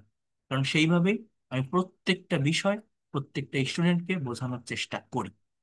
আপনারা কি আমার কথাটা বুঝতে পেরেছেন? আমি এখানে যেটা দেখালাম, যেটা বললাম, যে প্যাসিভ রিলেটেড বাক্য আমাকে আইডেন্টিফাই করতে হবে, কিভাবে সাবজেক্ট আর ভার্ব আমাকে বসাতে হবে, এটা ধরা শিখতে হবে, এটা নেওয়া শিখতে হবে। কেউ কি বুঝতে পারছেন আমি কি বললাম? এই যে বাক্যটা যেভাবে ট্রান্সলেট করলাম, হ্যাঁ, এইভাবে প্র্যাকটিক্যাল জায়গাটিতে আসতে হবে। আপনারা এখানে অনেকেই আছেন যারা বিভিন্ন জায়গায় অলরেডি পেইড কোর্স করেন, অনলাইন হোক বা অফলাইন হোক, সেই ক্লাসগুলো করেন, আর আমার এই ফ্রি ক্লাস করে যান, নট পেইড কোর্স। সেই ক্লাসগুলোর সাথে আমার এই ফ্রি ক্লাসগুলোর কম্পেয়ার করে দেখেন, বেটার কিছু পান কিনা। আরেকটা বাক্য দেখেন, দুর্নীতি বন্ধে বাংলাদেশে কোনো কার্যকর পদক্ষেপ নেওয়া হচ্ছে না। এই বাক্যটা আপনি ইংলিশে ট্রান্সলেট করবেন, কিভাবে করবেন দেখছেন? কতটা প্র্যাকটিক্যাল সেন্টেন্স। নিউজ পেপারের সেন্টেন্স না এগুলো, আমরা কিন্তু এগুলো করতে পারি না। এই ধরনের সেন্টেন্স দেখলে গায়ে জ্বর চলে আসে, ভাবে কোনটার পর কোনটা বসাবো, এখানে সাবজেক্ট কি, ভার্ব কি। তাহলে সাবজেক্ট কি হবে? দুর্নীতি, শুরুর যে ওয়ার্ড সেটা না, এখানে আমাকে বের করতে হবে কি। প্রথমত আবারও বলছি, প্রত্যেকটা বাংলা বাক্যের লাস্টে ভার্ব থাকে। ওই ভার্বকে যদি কি বা কাকে দ্বারা প্রশ্ন করেন, তাহলে একটা বাক্যের অবজেক্ট পাওয়া যায়। আর প্যাসিভ রিলেটেড বাক্যে ওই অবজেক্টটাই শুরুতে বসে। অর্থাৎ এই নেওয়া হচ্ছে না, এটা আমার ভার্ব। ভার্ব কোনটা? নেওয়া হচ্ছে না। এটাকে কোশ্চেন করেন, কি নেওয়া হচ্ছে না? বা কাকে নেওয়া হচ্ছে না, কোন জিনিসটা হবে? দুর্নীতি বন্ধ, বাংলাদেশ, না কি কোনো কার্যকর পদক্ষেপ, এই তিনটা ওয়ার্ড একসাথে আসবে। কি নেওয়া হচ্ছে না? কোনো কার্যকর পদক্ষেপ নেওয়া হচ্ছে না, তাহলে এইটাই হচ্ছে সাবজেক্ট। ইংলিশটা কি হবে জানেন? No effective steps. পদক্ষেপ অনেক হতে পারে, নো ইফেক্টিভ স্টেপস, সাবজেক্টটা পুরো। এবার নেওয়া হচ্ছে না, তাহলে হচ্ছে, হচ্ছে না, চলছে, চলছে না, যাচ্ছে, যাচ্ছে না, খাচ্ছে, দিচ্ছে, নিচ্ছে, এগুলো হচ্ছে কন্টিনিউয়াস। কোন কন্টিনিউয়াস? Present continuous. হচ্ছে প্রেজেন্ট কন্টিনিউয়াস, হচ্ছিল পাস্ট কন্টিনিউয়াস, হতে থাকবে ফিউচার কন্টিনিউয়াস। টাইম বুঝতে হবে। তাহলে প্রেজেন্ট কন্টিনিউয়াস এর আবার প্যাসিভের স্ট্রাকচার কি, এইটা জেনে আপনাকে বসাতে হবে। অর্থাৎ বাংলায় ভার্ব লাস্টে থাকে, প্রত্যেকটি বাংলা বাক্যে ভার্ব লাস্টে থাকে, সেটা অ্যাক্টিভ হোক আর প্যাসিভ। সেই ভার্বটা দেখে টেন্স আইডেন্টিফাই করতে হবে। টেন্স আইডেন্টিফাই করে ভার্বের ফর্মটা ইংলিশে সাবজেক্টের পরে বসাতে হবে। এইটুকু যদি আপনারা পারেন, আপনার সম্পূর্ণ সেন্টেন্স কারেক্ট। আর যদি এইখানে আপনি ভুল করেন, বাংলা বাক্য দেখে যদি টেন্স ধরতে না পারেন এবং সেই অনুযায়ী ভার্বের ফর্ম যদি সাবজেক্টের পর বসাতে না পারেন, আপনার সম্পূর্ণ সেন্টেন্সটাই ভুল। আর ভার্ব যদি আপনি বসাতে পারেন, এক্সটেনশনে যদি কোনো ভুল করেন, সেটা কোনো মেজর মিস্টেক না। সাবজেক্ট আর ভার্ব বসালে সেন্টেন্স অলরেডি তার অর্থ দিয়ে দেয়। তাহলে no effective steps are being taken, present continuous এর স্ট্রাকচার কি? Am is are being plus ভি3। No effective steps are being taken, কোনো কার্যকর পদক্ষেপ নেওয়া হচ্ছে না। হচ্ছে না, কিন্তু আমি এখানে আর নট বিং লিখিনি, এর কারণ শুরুতে নো দিয়েছি বলে এই বাক্যটা অলরেডি নেগেটিভ হয়ে গেছে। আমি যদি নো না দিই, আমি যদি এখানে এনি দিতাম, এনি ইফেক্টিভ স্টেপস, তখন আরেন্ট দিতে পারি। Are not, any effective steps aren't being taken. এবার কি? বাংলাদেশে বন্ধে দুর্নীতি, মানে লাস্ট থেকে ফার্স্টের দিকে যাব। আবারও বলছি, যে কোনো বাক্যকে ইংলিশে ট্রান্সলেটের জন্য সাবজেক্ট আর ভার্ব বসানোর পর বাংলা বাক্যের লাস্টের দিক থেকে ফার্স্টের দিকে আসবেন যখন আপনি ইংলিশে ট্রান্সলেট করবেন। তাহলে no effective steps are being taken. এবার হচ্ছে ইন বাংলাদেশ, দেশের আগে ইন প্রিপোজিশন বলবেন, ইন বাংলাদেশ। এরপর কি? বন্ধ। বন্ধ ইংরেজি কি? স্টপ বা ক্লোজ, কিন্তু এখানে দেখেন বন্ধে আছে, ওই যে একটা একার আছে না, এটার জন্য আমাকে টু প্লাস ভিওন এর ব্যবহার করতে হবে। ইনফিনিটিভ, ডু মানে করা, টু ডু মানে করতে, রিড মানে পড়া, টু রিড মানে পড়তে, রাইট মানে লেখা, টু রাইট মানে লিখতে। তাহলে এখানে কি হবে? To stop, to stop corruption. তাহলে টোটাল বাক্যটা আমি কি লিখলাম? No effective steps are being taken in Bangladesh to stop corruption. এটা হচ্ছে এটার ইংলিশ। দেখছেন কত সহজ? বাট আমরা কিন্তু অনেকেই এটাকে কঠিন করে ফেলি। কেন? আমরা কারেক্ট অ্যাপ্রোচে প্র্যাকটিসটা করি না। ইংলিশ ল্যাঙ্গুয়েজ কঠিন না যদি আপনি সঠিকভাবে প্র্যাকটিস করতে পারেন। এই যে জিনিসগুলো দেখাচ্ছে এগুলো কিন্তু অনেক অ্যাডভান্স লেভেলের, বাট দেখেন আপনারা শিখে যাচ্ছেন। নো ইফেক্টিভ, আর যারা পেইড কোর্সে আসবেন, আমি সেখানে একদম বেসিক থেকে, যারা একদমই দুর্বল তারাও পারবেন, ধরে ধরে সবকিছু শেখাবো। No effective steps are being taken in Bangladesh to stop corruption. No effective step, অর্থাৎ আগে আমি সাবজেক্ট বসাবো। সাবজেক্ট কিভাবে কিভাবে পাবো? বাংলা বাক্যের ভার্বকে প্রশ্ন করব কি বা কাকে দ্বারা। ভার্ব কিভাবে পাবো? বাংলা বাক্যের লাস্টে ভার্ব থাকে। এরপর সাবজেক্ট পাওয়ার পর ভার্ব বসাবো ইংলিশে, সেই ভার্বটা সঠিক টেন্স মেনটেন করে বসাতে হবে। সাবজেক্ট আর ভার্ব বসানোর পর যখন আমি একটা বাক্যকে বাংলা থেকে ইংলিশে ট্রান্সলেট করব, লাস্টের দিক থেকে করতে করতে ফার্স্টের দিকে যাব। ঠিক আছে?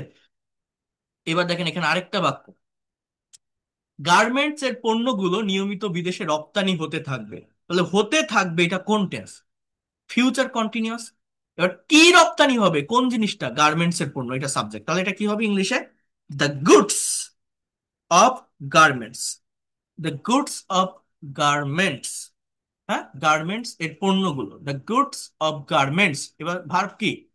রপ্তানি হতে থাকবে, এটা কোন tense? Future continuous. Future continuous টেন্সের প্যাসিভ এখানে আপনার বসাতে হবে। মানে এইটা হচ্ছে মেইন পার্ট। এই ভার্ব যদি বসাতে পারেন, সম্পূর্ণ সেন্টেন্সটা কারেক্ট। এটা যদি বসাতে না পারেন, ভুল। So the goods of garments will be being exported, exported, the goods of garments will be being exported. Garments এর পণ্যগুলো রপ্তানি হতে থাকবে। এবার দুটো ওয়ার্ড আমার বাকি আছে, একটা নিয়মিত, একটা বিদেশ। আমি বলছি লাস্ট থেকে ফার্স্টের দিকে আসবেন। তাহলে ইন অ্যাব্রোড, দেশের আগে ইন প্রেপোজিশন বসাবেন। ইন অ্যাব্রোড, যে কোনো প্লেসের আগে অ্যাড বা ইন বসাতে হয়। বড় জায়গার আগে ইন, তুলনামূলক ছোট জায়গার আগে অ্যাট বসাবেন। In abroad, then regularly. Regularly the goods of garments will be being exported in abroad regularly. So that is the things. হ্যাঁ, খুব সহজ, করতে পারবেন আপনারাও, just you have to practice. এবার দেখেন একটা বড় বাক্য, আমি এটা দেখাবো না, আমরা জাস্ট বাংলাটা দেখব, তাহলে আপনাদের বোঝাটা সহজ হবে। দেখেন কি লেখা আছে, বিশিষ্ট আইটি প্রফেশনাল তারিক মাহমুদকে 2019-20 সালের জন্য বাংলাদেশ কম্পিউটার সমিতির সভাপতি নির্বাচিত করা হয়েছে। অনেক বড় একটা বাক্য। এরকম বাক্য দেখলে আমাদের গায়ে জ্বর চলে আসে, ভাবি কোনটা সাবজেক্ট, কোনটা ভার্ব, কোনটার পর কোনটা বসাবো, কিভাবে ট্রান্সলেট করব, তাই না? কিন্তু এটা খুবই সহজে করা যায়। কি করে? আগে ভার্বের কাছে আসবো। ভার্ব কোথায় থাকে? লাস্টে। বাংলা বাক্যের ভার্ব কোথায় থাকে? লাস্টে। তাহলে এখানে ভার্ব কি? নির্বাচিত করা হয়েছে। এবার ভার্বকে প্রশ্ন করেন কি বা কাকে দ্বারা, কি নির্বাচিত করা হয়েছে? এই সভাপতি। এটাকে বলা হয় ডাইরেক্ট বা বস্তুবাচক অবজেক্ট। কাকে করা হয়েছে? তারিক মাহমুদকে। এটা ইনডাইরেক্ট বা ব্যক্তিবাচক অবজেক্ট। তাহলে যদি দুটো থাকে তাহলে ব্যক্তিকে প্রাধান্য দিতে হয়। তাহলে সাবজেক্টটা কি? এই তারিক মাহমুদ। তাহলে আমি কি লিখতে পারি? বিশিষ্ট আইটি প্রফেশনাল তারিক মাহমুদ। বিশিষ্ট ইংরেজি কি জানেন? ফেমাস, রিনাউন্ড, প্রমিনেন্ট, এমিনেন্ট বলা যায় না? যায়। ভোকাবুলারি শিখতে হবে, হ্যাঁ। তাহলে আমরা বলতে পারি renowned IT professional. Let's try to understand here. Renowned IT professional Tariq Mahmud. Renowned IT professional Tariq Mahmud. এবার হচ্ছে ভার্ব বসাবো। ভার্ব কি? নির্বাচিত করা হয়েছে। সাবজেক্ট বসানো শেষ, কিন্তু সাবজেক্টের পরেই ভার্ব বসাতে হবে। বাংলায় কিন্তু ভার্ব লাস্টে থাকে, ইংলিশে কোথায় থাকে? সাবজেক্টের পরে। তাহলে এটা কোন টেন্স? হয়েছে, গিয়েছে, থেকেছে, প্রেজেন্ট পারফেক্ট। তাহলে ভোটের মাধ্যমে হলে ইলেক্ট, সিলেকশনের মাধ্যমে হলে সিলেক্ট। তো আপনি এটাও লেখেন elect. Has, has been, present পারফেক্টের প্যাসিভ। প্যাসিভ কিন্তু নির্বাচিত করা হয়েছে। প্যাসিভ হ্যাভ বা হ্যাজ বিন প্লাস ভি3। Renowned IT professional Tariq Mahmud has been elected. এরপর কি? লাস্ট থেকে ফার্স্টের দিকে যান। সাবজেক্ট আর ভার্ব আমার বসানো শেষ। এবার আমি একদম লাস্টের থেকে ফার্স্টের দিকে যাব। লাস্টে কি আছে? সভাপতি, বাংলাদেশ কম্পিউটার সমিতির। এরপর 2019-20 সালের জন্য এগুলো আমি বসাবো, শেষ দিক থেকে আসবো। তাহলে আমি কি লিখতে পারি? Renowned IT professional Tariq Mahmud has been elected the president of, মানে এর, কিসের? Bangladesh computer society. Renowned IT professional Tariq Mahmud has been elected the president of Bangladesh computer society. এবার কি? 2019-20 সালের জন্য। তাহলে ফর 2000, 2019-20। এই হচ্ছে শেষ। খুব সহজে করা যায়, বাট আমরা অনেক কঠিন ভাবি। আরেকটা কথা বলি, এই বাক্যে কিন্তু ডিরেক্ট অবজেক্টও আছে। মানে এই বাক্যটাকে এভাবেও লেখা যায়, আমি একটু দেখাই দেই।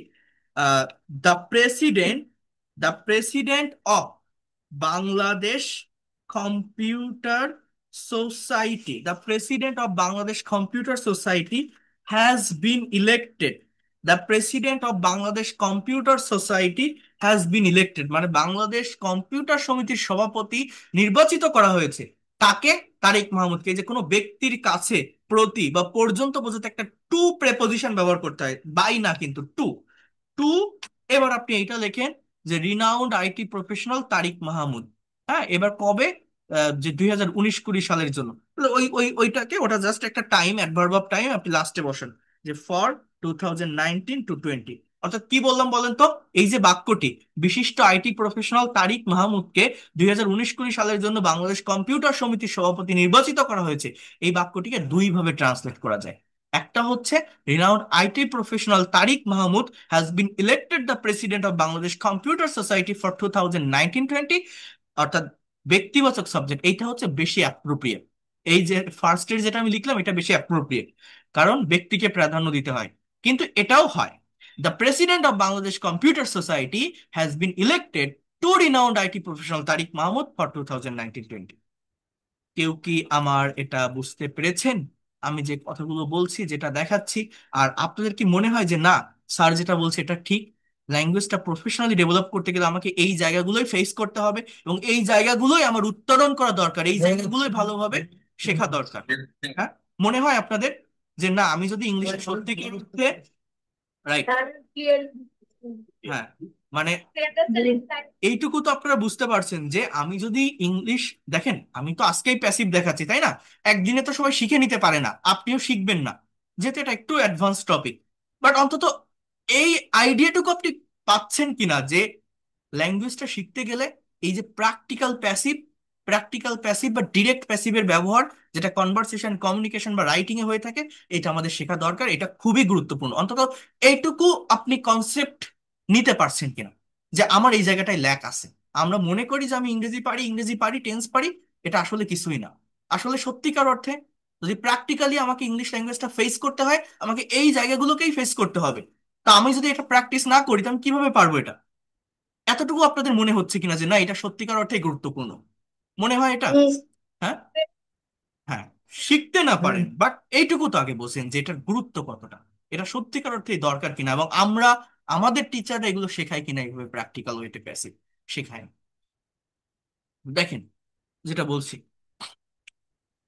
এখানে একটা প্যাসেজ আছে, এখানে আরো কয়েকটা বাক্য আছে, সব দেখাতে গেলে অনেক সময় চলে যাবে।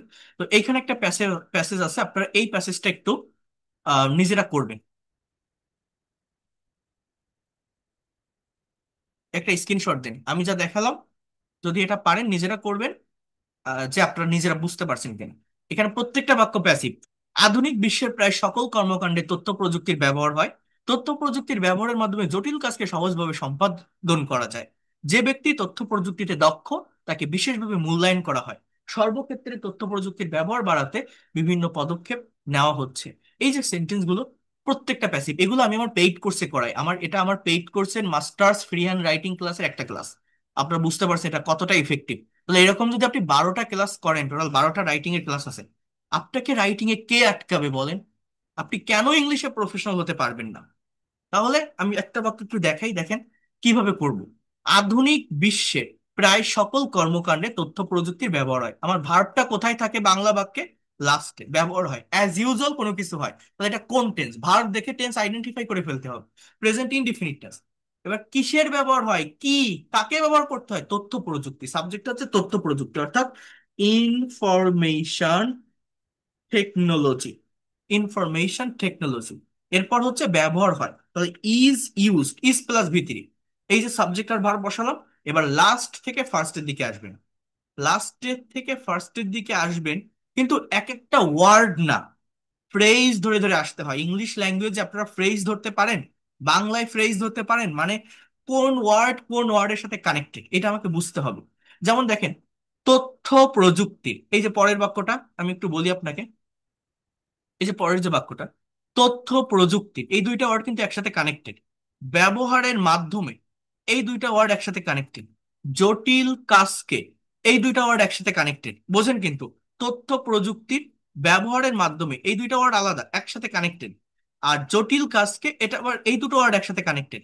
সহজভাবে, এই ওয়ার্ডটা একা একা, এটা কিন্তু কারোর সাথে কানেক্টেড না, এটা একা। সম্পাদন করা যায়, এই তিনটা ওয়ার্ড আবার একসাথে কানেক্টেড। যে আর পারফর্ম বা ক্যান বি পারফর্ম, মানে এই যে সম্পাদন করা যায়, এই তিনটা ওয়ার্ড কানেক্টেড। জটিল কাজকে, এই দুইটা ওয়ার্ড কানেক্টেড। ব্যবহারের মাধ্যমে, এই দুইটা ওয়ার্ড কানেক্টেড। তথ্য প্রযুক্তির, এই দুইটা ওয়ার্ড কানেক্টেড। সহজভাবে এটা একা। এই এই জিনিসটা আপনারা কেউ ধরতে পারেন? এটা আমি শেখাবো। এইটা যারা পারে তারা সহজে সেন্টেন্স ট্রান্সলেট করতে পারে। যেমন এই প্রথম বাক্যে আধুনিক বিশ্বের, এই দুইটা ওয়ার্ড একসাথে কানেক্টেড। প্রায় সকল কর্মকাণ্ডে, এই তিনটা ওয়ার্ড একসাথে কানেক্টেড। প্রায় সকল কর্মকাণ্ডে, এটা হচ্ছে বাংলায় ফ্রেজ ধরা বলে। এই তিনটা ওয়ার্ড কানেক্টেড। তথ্য প্রযুক্তির, এই দুইটা ওয়ার্ড কানেক্টেড। ব্যবহার হয়, এই দুইটা ওয়ার্ড কানেক্টেড। সাবজেক্ট আর ভার্ব বসালাম, ইনফরমেশন টেকনোলজি ইজ ইউজ। এবার ফ্রেজ ধরে ধরে এগোতে হয়, যে প্রায় সকল কর্মকাণ্ডে, যে কর্মকাণ্ডে একটা প্লেস কি ইন্ডিকেট করে, হ্যাঁ, এই জন্য ইন বসাতে হয়। Almost in almost all activities, information technology is used in almost all activities. তথ্য প্রযুক্তি ব্যবহৃত হয় প্রায় সকল কর্মকাণ্ডে আধুনিক বিশ্বের। অপ মানে এর, এই যে র কথাটা আছে না, বিশ্বের র, এর জন্য এই অপ প্রেপোজিশনটা বসাতে হয়। Of modern world. তো টোটাল বাক্যটা কি হলো? Information technology is used in almost all activities of modern world. তাহলে এটা কি? এটা হচ্ছে এই বাক্যটার প্যাসিভ। কোন টেন্সে আছে? Present indefinite tense. এগুলো আপনারা একটু করবেন, আমি এখন করাতে গেলে অনেক সময় চলে যাবে। আমি এখন আপনাদের একটা ইংলিশ টু ইংলিশ কনভারসেশন দেখাবো। যারা গত ক্লাসে লাস্ট পর্যন্ত ছিলেন, বাংলা টু ইংলিশ দেখিয়েছিলাম। আগামীকালকের ক্লাসে আবার বাংলা টু ইংলিশ দেখাবো। বাট আজকে আমরা একটু ইংলিশ কনভারসেশনটা দেখি। আমরা অনেকেই ইংলিশে প্যাসেজ পড়ি, পড়ে একটা বাক্যের অর্থ বের করতে পারি না। কনভারসেশন গুলো দেখলে আপনি বুঝতে পারবেন যে আপনি নিজে যখন কারোর সাথে কথা বলবেন, কনভারসেশন করবেন, কমিউনিকেশন করবেন, সেখানে ঠিক কোন ধরনের টেন্স গুলো ব্যবহার করবেন, কোন ধরনের মডেল ব্যবহার করবেন। অর্থাৎ সমস্ত স্ট্রাকচার তো ব্যবহার করার দরকার হয় না, আমাদের অ্যাক্টিভ স্ট্রাকচার কোনগুলো এটা আমাকে বুঝতে হবে এবং সেটাই বেশি বেশি প্র্যাকটিস করতে হবে। তাহলে আমরা ইংলিশে কথা বলতে পারবো। ঠিক আছে? আমি আবারও বলছি, আমি কিন্তু আপনাদের সব কনফিউশন ক্লিয়ার করে দিয়েছি আজকের ক্লাসে। যারা সত্যিকার অর্থে ল্যাঙ্গুয়েজ শিখতে চান, আপনি যদি পেইড কোর্স করেন, আজকে 24 তারিখ, 27 তারিখ থেকে ক্লাস শুরু হবে। আমার এই ক্লাসের পর সব থেকে বেশি স্টুডেন্ট ভর্তি হয়, প্রত্যেকটা ব্যাচে এটা হয়, আমি আগে থেকে জানিয়ে রাখলাম। এরপরে আর সিট থাকে না। যদি পারেন আগামীকালকের মধ্যে ভর্তি হওয়ার চেষ্টা করবেন। 27 তারিখ থেকে যে ক্লাস হবে, তাহলে একদম শুরু থেকে ধারাবাহিকভাবে আপনি করতে পারবেন। অনেকে 4 দিন 5 দিন পরে ভর্তি হয়, এটা একটা ব্যাচ। আমাকে ধারাবাহিকভাবে এগোতে হবে। যদি আপনি 4-5টা ক্লাস পরে ভর্তি হন, আপনি হয়তো সেটা রেকর্ড পাবেন, কিন্তু আপনি অনেক পিছিয়ে পড়বেন। শুরু থেকে করলে ধারাবাহিকতা মেনটেন করে করতে পারবেন। আগে থেকে জানিয়ে রাখলাম। যদি পারেন, যদি মনে হয় এই লোকটা পড়াতে পারে, বোঝাতে পারে, টেকনিক ভালো, আমি শিখতে পারবো, আমাকে যদি পজিটিভ মাইন্ডে নিতে পারেন, বিশ্বাস থেকে ভরসা থেকে আপনি আসতে পারেন, আপনি ব্যর্থ হবেন না, এতটুকু বলতে পারি। Within very short time you will be expert and fluent in English, ইনশাল্লাহ। কারণ আমি সেভাবে আমার ফুল রেসপন্সিবিলিটি নিয়ে পড়াবো। আপনি পারবেন, কেন পারবেন না? ল্যাঙ্গুয়েজ ক্লাবের facilities, two way communication, course শেষে certificate, one to one speaking session, সবকিছু আপনারা আমার কাছ থেকে একদম পার্সোনাল ওয়েতে পাবেন। যদি মনে করেন এই ল্যাঙ্গুয়েজটাকে নিজের অ্যাসেট বা সম্পদ হিসেবে নিতে চান, নেক্সট জেনারেশনকে শেখাতে চান, ধারাবাহিকতা মেনটেন করে একটা মেন্টরের অধীনে থেকে গোছানো পদ্ধতিতে এগোতে চান, তারা আসতে পারেন। যারা আইএলটিএস এর প্রিপারেশন নিচ্ছেন, একটা ভালো প্রিপারেশন আপনার হয়ে যাবে। এবং আমি আপনাকে এতটুকু অ্যাসিওর করতে পারি, যদি আপনি আইএলটিএস টেস্ট দিতে চান, এই কোর্সটি করে ডিরেক্টলি আপনি আইএলটিএস এক্সামে বসতে পারবেন। আপনাকে আমি সেইভাবে প্রিপেয়ার করে দিব। আমার এই যে 70টা ক্লাসের যে কন্টেন্ট, এখানে আইএলটিএস এর অনেকগুলো বিষয় এখানে আছে, আমি ইনক্লুড করেছি, কারণ অনেকেই আইএলটিএস এর একটা প্রিপারেশন হিসেবে আমার এই ক্লাসগুলো করে থাকে। তো সেটার জন্য আমি এটা রেখেছি। যারা হাউস ওয়াইফ আছেন, যারা স্টুডেন্ট আছেন, যারা টিচার, অফিসার, জব হোল্ডার, প্রত্যেকেই করতে পারবেন, কারণ আমি একদম বেসিক থেকে শুরু করে অ্যাডভান্স লেভেলের প্রত্যেকটা বিষয় পড়াবো এবং আপনি আপনার স্ব স্ব সেক্টরে কাজে লাগাতে পারবেন। বেসিক গ্রামার, স্পোকেন, রাইটিং সবকিছু আপনারা পাবেন। আমি এটা বলে রাখলাম। আমি দেখাচ্ছি আপনাদের এই কনভারসেশনটা, বাট একবার একটু জানিয়ে দিই, কারণ বারবার ইনবক্সে অনেকেই বিরক্ত করেন আপনারা। গুগল মিটের মাধ্যমেই ক্লাসগুলো হবে। সপ্তাহে 4 দিন ক্লাস থাকবে, শনি সোম বুধ শুক্র, রাত 10টা থেকে 11টা, 3 মাসের কোর্স। এবং আবারও বলছি, যে কোনো বয়সের যে কেউ করতে পারবেন। স- সম্পূর্ণ ল্যাঙ্গুয়েজটা প্র্যাকটিক্যালি শিখে আপনি আপনার স্ব স্ব সেক্টরে কাজে লাগাতে পারবেন। রাত 10টাতেই নতুন ব্যাচ শুরু হবে 27 তারিখ থেকে। তখন আর ফ্রি ক্লাসগুলো এইভাবে থাকবে না, রেগুলার। ক্লাসগুলো ওয়ার্ড বা পাওয়ার পয়েন্ট স্লাইডের মাধ্যমে আমি নিব এইভাবেই। ক্লাস শেষে প্রিমিয়াম ক্লাসের প্রত্যেকটা ক্লাসের রেকর্ড এবং পিডিএফ ফাইল পাবেন। যদি কেউ মিস করেন তো আবার দেখে নিতে পারবেন। আর এটা একদম বেসিক থেকেই শুরু করব, যাতে করে প্রত্যেকটা স্টুডেন্ট ভালোভাবে শিখতে পারে। যারা একদমই দুর্বল, একদম জিরো লেভেল, তারাও পারবেন। এতটুকু বললাম, এবং অ্যাডভান্স লেভেল পর্যন্ত আমি নিয়ে যাব। এখানে মেইন ক্লাস টোটাল 70টা, একটা huge class, you can not imagine that. এবং ধাপে ধাপে ধারাবাহিকভাবে প্রত্যেকটা ক্লাস আপনি করতে পারবেন। ফার্স্টে 10টা ক্লাস থাকবে বেসিক গ্রামারের উপর, যাতে করে আপনার ভিত্তিটা মজবুত হয়। 30টা ক্লাস থাকবে স্পোকেনের উপর, যাতে করে আপনি ইংলিশে ফ্লুয়েন্টলি কথা বলতে পারেন। 10টি ক্লাস, এখানে 12টি আছে টোটাল ক্লাস, থাকবে আপনার রাইটিং এর উপর, যাতে করে যারা BCS, bank job, admission test বা রাইটিং ফেস করবেন, তারা যাতে কভার করতে পারেন। এরপর লাস্টের 20টা ক্লাস থাকবে প্র্যাকটিক্যাল কনভারসেশন, প্রেজেন্টেশন এবং নিউজ পেপার ট্রান্সলেশনের উপর। এখানে আপনাকে দিয়ে আমি কাজ করাবো, আপনার ফ্লুয়েন্সিটাকে ডেভেলপ করব। আপনি নিজের মুখ দিয়ে কথা বের করবেন, নিজের ব্রেন দিয়ে আইডিয়া জেনারেট করবেন, আপনার ভুল হলে আমি ধরাই দিব। এই যে টু ওয়ে কমিউনিকেশন, এটা ফ্রি ক্লাস থেকে পাওয়া সম্ভব না। আপনি কোনো সায়েন্স বা ম্যাথের ক্লাস করছেন না যে আপনাকে মনোযোগ দিতে হবে, ব্রেন দিতে হবে। এটা একটা ভাষা। ভাষা শিখতে গেলে আহামরি ব্রেন লাগে না, শার্প ব্রেন লাগে না।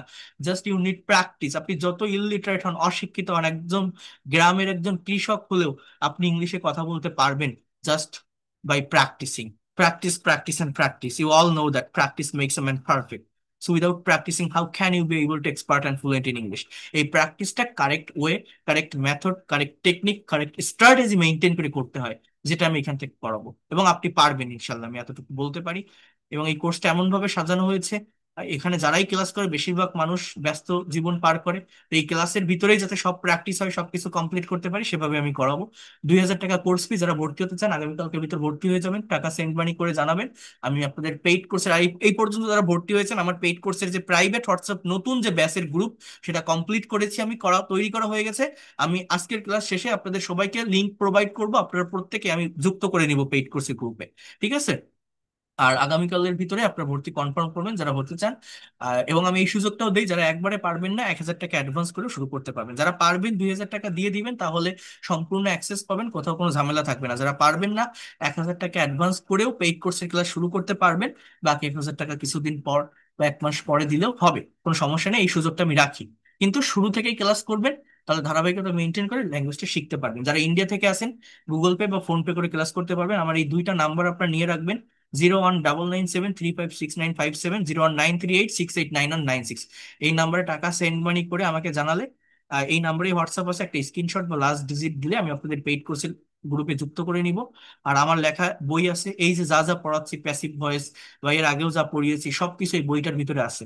এই বইয়ের প্রাইস 500 টাকা, সারা বাংলাদেশ থেকে আপনি হোম ডেলিভারিতে নিতে পারবেন।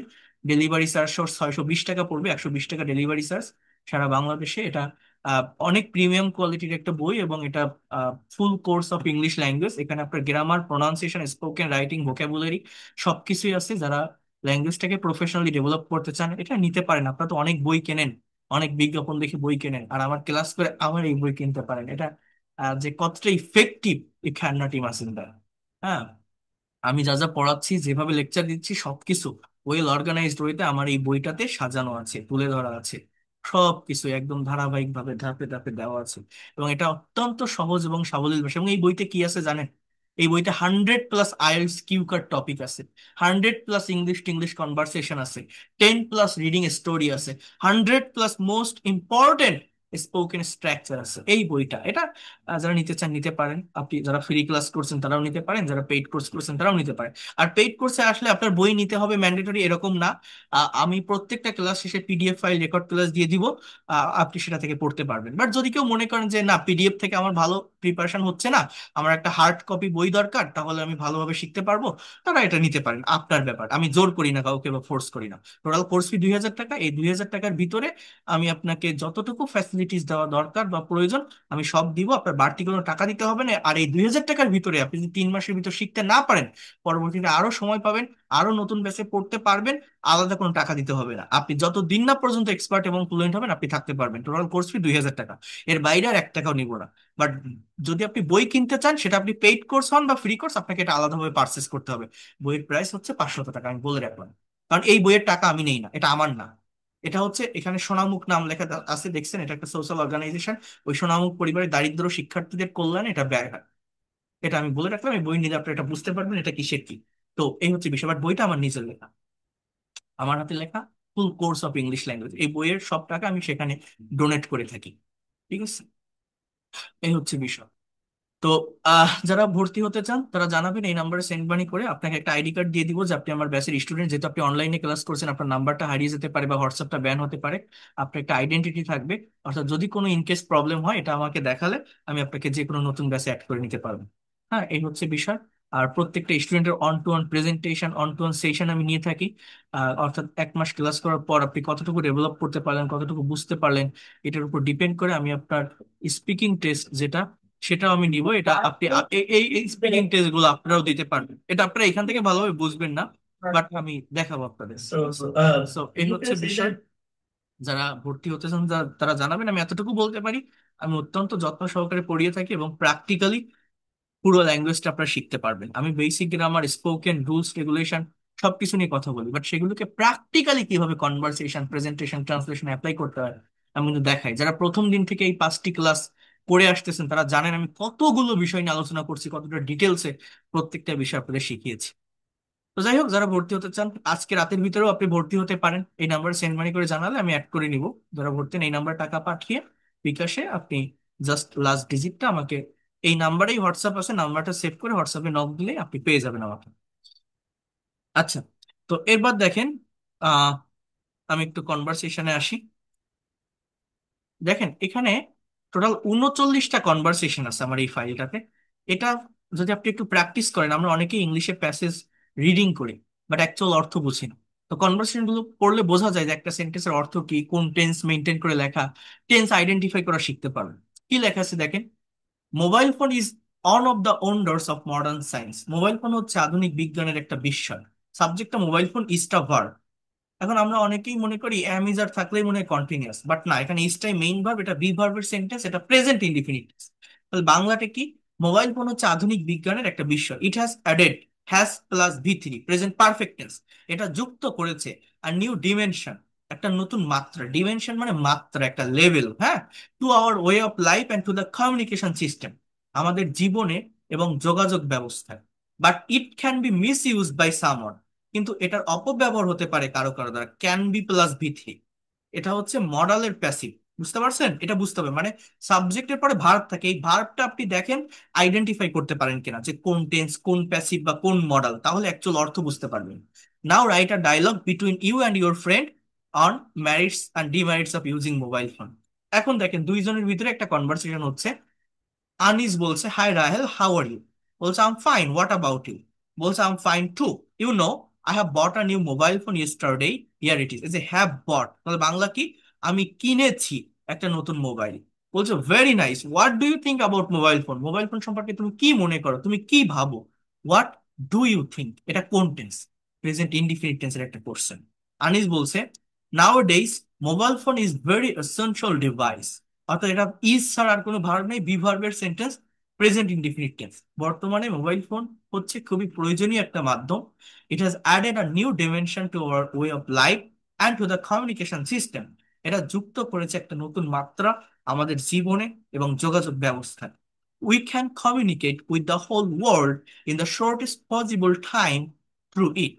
তাহলে এটা হচ্ছে মডেলের সেন্টেন্স। ওই যে আমি বলছিলাম না, শুধুমাত্র টেন্স দিয়ে আমরা কি মনের সব ভাব প্রকাশ করতে পারি?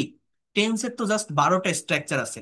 মনের সম্পূর্ণ ভাব বা হোল সেন্সটা প্রকাশ করার জন্য টেন্সের পাশাপাশি আমাকে মডাল এবং সেমি মডাল অক্সিলারি ভার্বের ব্যবহার জানতে হবে। তাহলে যে কোনো কথা ইংলিশ আমরা বলতে পারবো। What ever we think in Bengali, we can be able to speak in English. তাহলে কি বলছে, আমরা যোগাযোগ করতে পারি খুবই কম সময়ের মধ্যে সারা বিশ্বের সাথে এটার মাধ্যমে। Using a mobile phone, mobile phone ব্যবহারের মাধ্যমে we can take photographs, video and enjoy music. Rahel বলছে, রাইট ইউর এনিথিং এলস, আর কিছু? বলছে, মোর ওভার, অর্থাৎ অধিকন্তু, messaging and internet system have been included in it. Bangla কিটা বলে, মেসেজিং এবং ইন্টারনেট সিস্টেম এটাতে সংযুক্ত করা হয়েছে। এটা কিসের স্ট্রাকচার জানেন? প্রেজেন্ট পারফেক্ট টেন্সের প্যাসিভ। কেন? সাবজেক্টটাকে মেসেজিং অ্যান্ড ইন্টারনেট সিস্টেম, এটা কিন্তু ইনঅ্যাক্টিভ, নিষ্ক্রিয়। এই জন্য have been plus V three init. মানে কি, কোথায় করা হয়েছে? মোবাইল ফোনে। কে করেছে? যারা মোবাইল তৈরি করে তারা করেছে। তা আমি কি জানি কে মোবাইল তৈরি করে, কে করেছে? তাকে কি মেনশন করা হচ্ছে? না। কি মেনশন করা হচ্ছে? ওই জিনিসটা কি, মেসেজিং অ্যান্ড ইন্টারনেট সিস্টেম। তাহলে এটা কি ইনঅ্যাক্টিভ সাবজেক্ট, এই জন্য হ্যাভ বিন ইনক্লুডেড। তাহলে বাংলাটা কি দাঁড়াচ্ছে, যে মেসেজিং অ্যান্ড ইন্টারনেট সিস্টেম এটাতে সংযুক্ত করা হয়েছে। তাহলে দেখছেন, এইমাত্র আমরা প্যাসিভ ভয়েস দেখলাম, একটা প্র্যাকটিক্যাল কনভারসেশনেও প্যাসিভ ভয়েসের ব্যবহার হয়। তাহলে প্যাসিভের ক্লিয়ার কনসেপ্ট যদি না থাকে, আমরা যদি না দেখি, তাহলে কি এইগুলো আমরা সলভ করতে পারবো? বলতে বলতে এসে গেছে সামনে, দেখছেন। বলছে, yes you are right, but there are also some demerits of mobile phone. Mobile ফোনের কিছু অসুবিধাও আছে। বলছে, what are you talking about? তুমি কি বলছো এই বিষয়ে? এটা কোন টেন্স? প্রেজেন্ট কন্টিনিউয়াস না, আর ইউ টকিং। বলছে, nowadays some people commit crime using mobile phone, it has become an easy way of teasing girl. এটা মেয়েদেরকে উত্ত্যক্ত করার বা বিরক্ত করার একটা সহজ উপায় হয়ে গেছে। Has become present perfect. বলছে, নট দিজ আর অনলি, শুধু এগুলো নয়, mass use of mobile phone is harmful for health. Expert say that, বিশেষজ্ঞরা বলে যে this is harmful for our hearing and brain, এটা আমাদের কানের জন্য এবং ব্রেনের জন্যও ক্ষতিকর। বলছে, রিয়েলি, সত্যি? I didn't know it before. এর বাংলা কি জানেন? আমি এটা আগে জানতাম না। I didn't know. কেউ বলতে পারেন, আমি যদি বলি যে আমি এটা আগে জানতাম, তাহলে ইংলিশটা কি হতো? আমি এটা আগে জানতাম, তাহলে ইংলিশটা কি হতো? I knew. Yes, thank you, I knew it before. হ্যাঁ, অনেকে ডিড নো বলে, ওয়াজ নো বলে, বাট এটা না। নো এর পাস্ট ফর্ম বসাবেন, অ্যাফার্মেটিভ সেন্টেন্সে মেইন ভার্ব, প্রিন্সিপাল ভার্বের পাস্ট ফর্ম বসাতে। I knew it before, know, knew, known. আমি এটা জেনেছি, আই হ্যাভ নোন। হ্যাঁ, আমি জানি, আই নো। আমি জেনেছিলাম, আই নিউ ইট। তো বলছে even some students can not concentrate in study, এমনকি কিছু ছাত্রছাত্রী পড়াশোনায় মনোযোগ দিতে পারে না, এটা মডেলের sentence, because they remain busy over mobile phone the whole night, তারা সারা রাত ধরে ফোনে ব্যস্ত থাকে। এটা প্রেজেন্ট ইনডিফিনিট টেন্সের অ্যাক্টিভের structure, remain. This point is also correct because the mobile operators provide various facilities at night. হ্যাঁ, but it is not the fault of mobile phone, এটা মোবাইল ফোনের দোষ নয়, ইট ইজ আওয়ার ফল্ট, এটা আমাদের দোষ। বলছে of course we should make the proper use of it, আমাদের এটা সঠিক ব্যবহার করা উচিত। বলছে now I have to go to my private tutor, have to go, এটা কিসের স্ট্রাকচার? সেমি মডেলের। বাংলা কি? আমাকে এখন যেতে হবে আমার প্রাইভেট টিউটরের কাছে। বলছে ওকে, সি ইউ লেটার, বাই। ওকে, তো এই যে কনভারসেশনটা দেখছি, এটা তো ফার্স্ট কনভারসেশন, এখানে শুরুটা মানে নিচের দিকে টোটাল 39টা আছে, অনেক অ্যাডভান্স কনভারসেশন আছে এখানে। এগুলো যদি আপনি অ্যানালাইসিস করতে পারেন, ভালো একটা বেনিফিট আপনারা পাবেন, এটা আমি আমার স্টুডেন্টকে দিয়ে থাকি। তো এইখানে এই যেটা আমরা দেখলাম, অ্যাটলিস্ট এইখানে আমরা কি পেলাম বলেন তো? কোন স্ট্রাকচার এখানে আছে? দেখেন, এখানে প্রেজেন্ট ইনডিফিনিট আছে, প্রেজেন্ট কন্টিনিউয়াস আছে, পাস্ট ইনডিফিনিট আছে, ফিউ প্রেজেন্ট পারফেক্ট টেন্স আছে, আবার এখানে মডেল আছে। তাহলে কয়টা স্ট্রাকচার আমরা পাইছি? সেমি মডেল আছে, একটা প্যাসিভের স্ট্রাকচার আছে। আমরা এখানে পেলাম present indefinite, present continuous, present perfect, past indefinite, model, semi model, total 7টি স্ট্রাকচার আমরা এখানে পেলাম। তাহলে এই যে 7টি স্ট্রাকচারের কথা বললাম, মনে রাখবেন, এই যে একটা কনভারসেশনে এই 7টি স্ট্রাকচার দেখলাম, এর মানে হচ্ছে টেন্সের পাস্টে দেখছি present indefinite, present continuous, present perfect, past indefinite, আরটা হচ্ছে কি দেখলাম যেন, পাস্ট বা ফিউচার ইনডিফিনিট বা পাস্ট কন্টিনিউয়াস, কি একটা দেখছি, যাই হোক। তো আর মডেল, সেমি মডেল, তো এই যে 7টি স্ট্রাকচার বা 6টি স্ট্রাকচার, এগুলো হচ্ছে মোস্ট অ্যাক্টিভ স্ট্রাকচার। আপনি নিজেও যখন কারোর সাথে কনভারসেশন করবেন, কমিউনিকেশন করবেন, এইগুলোই আপনাকে বেশি ব্যবহার করতে হবে। অর্থাৎ এই কনভারসেশন গুলো সলভ করলে বোঝা যায় যে আমার যে 12টা টেন্স, 18টা মডেল, 30টা সব মিক্সড স্ট্রাকচারের প্রয়োজন হয় না। আমরা একটা পার্টিকুলার স্ট্রাকচার মেনটেন করেই সম্পূর্ণ বিষয় শিখতে পারি, যদি এগুলো অ্যানালাইসিস করতে পারি। জানি না আপনারা কতটুকু কি বুঝতে পারলেন, কি নিতে পারলেন আজকের এই ক্লাসটি। আপনাদের কি কোনো কাজে আসছে? যারা শুরু থেকে লাস্ট পর্যন্ত আছেন, কোনো উপকার পেয়েছেন মনে হয়? আজকে অনেকগুলো বিষয় মনে মনে হয় যে নতুন কিছু শিখতে পারছেন, নতুন কিছু জানতে পারছেন, বা সময়টা আপনার কাজে লেগেছে? অবশ্যই। Yes. দেখেন, আমি একটু ডিটেলসে কথা বলি, একটু বেশি কথা বলি, একটু লং টাইম ধরে ক্লাস নেই, এটার মেইন কারণ হচ্ছে এইগুলো না বললে, এইভাবে না নিলে স্টুডেন্টরা তো ভালোভাবে বিষয়টা নিতে পারে না, বুঝতে পারে না, প্র্যাকটিক্যালি অ্যাডাপ্ট করতে পারে না। আর আমি এই কথাগুলো না বললে এই সিচুয়েশনটা ক্রিয়েট করা যায় না লেকচারে। অনেকে বলে আপনি তো পড়ানোর থেকে কথা বেশি বলেন।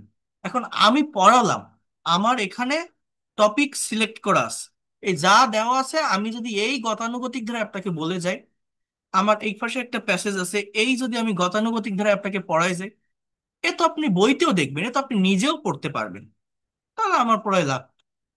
আপনি এখান থেকে নিতে পারলেন কি? যদি আমি যদি আপনার ব্রেনটাকে ওই প্র্যাকটিক্যাল জায়গায়, প্র্যাকটিক্যাল সিচুয়েশনে আমি যদি নিয়ে যেতে না পারি, আপনি যদি ওইটাকে ইমাজিন করতে না পারেন, এই বই দেখে, বইয়ের ভাষা দেখে ভাষার অন্তত শেখা যায়? এটা তো সায়েন্স না, এটা তো ম্যাথ না। তাহলে বেশি কথা বলার কি প্রয়োজন আছে না? মনে হয় না যে আমাকে তো জিনিসটাকে প্র্যাকটিক্যালি ভাবতে হবে? You have হ্যাঁ, given us in detail, sir. আমাকে তো প্র্যাকটিক্যালি ভাবতে হবে, আমি তো শুধু বইয়ের ভাষা থেকে এগোতে পারবো না। পারবো Right. না। প্র্যাকটিক্যালি ভাবার জায়গাটা তো আমার স্টুডেন্টকেও আমার তৈরি করে দিতে হবে। আমি যে জিনিসটা পড়াচ্ছি, কি পড়াচ্ছি? Passive voice. এখন বাংলাদেশে আরো ইংলিশ টিচার আছে, আছে না? তারা কি প্যাসিভ জানে না? স্ট্রাকচার জানে না? আপনি কি জানেন না? জানেন, তারাও জানে, সেও পড়াতে পারবে। কিন্তু আরেকজনকে বুঝাই দেওয়ার ক্ষমতা, আরেকজনের ব্রেনে ওইটাকে ধরাই দেওয়ার ক্ষমতা কয়জনের থাকে? এই জিনিসটা আপনাকে বুঝতে হবে, যে আমি কি নিতে পারলাম, কিভাবে নিতে পারলাম, বা অ্যাকচুয়ালি পারলাম কিনা। এই হচ্ছে বিষয়। ঠিক আছে? তো আহ যারা পেইড কোর্সে আসতে চান তারা জানাবেন। That's all for today. আর কোনো কোশ্চেন থাকলে আপনারা এখন করতে পারেন, ঠিক আছে? আর আমি তো নাম্বারও দিয়ে দিয়েছি আপনাদের, এই দুইটা নাম্বারে আপনারা সেন্ড মানি করে পেইড কোর্সের ক্লাস শুরু করতে পারবেন। 01997356957, 01938689196। Sir, আজকে create রেখে দিন, sir. ঠিক আছে? হ্যাঁ, আমি পিডিএফ ফাইল রেকর্ডেড ক্লাস আমি প্রোভাইড করবো আপনাদের, এই যে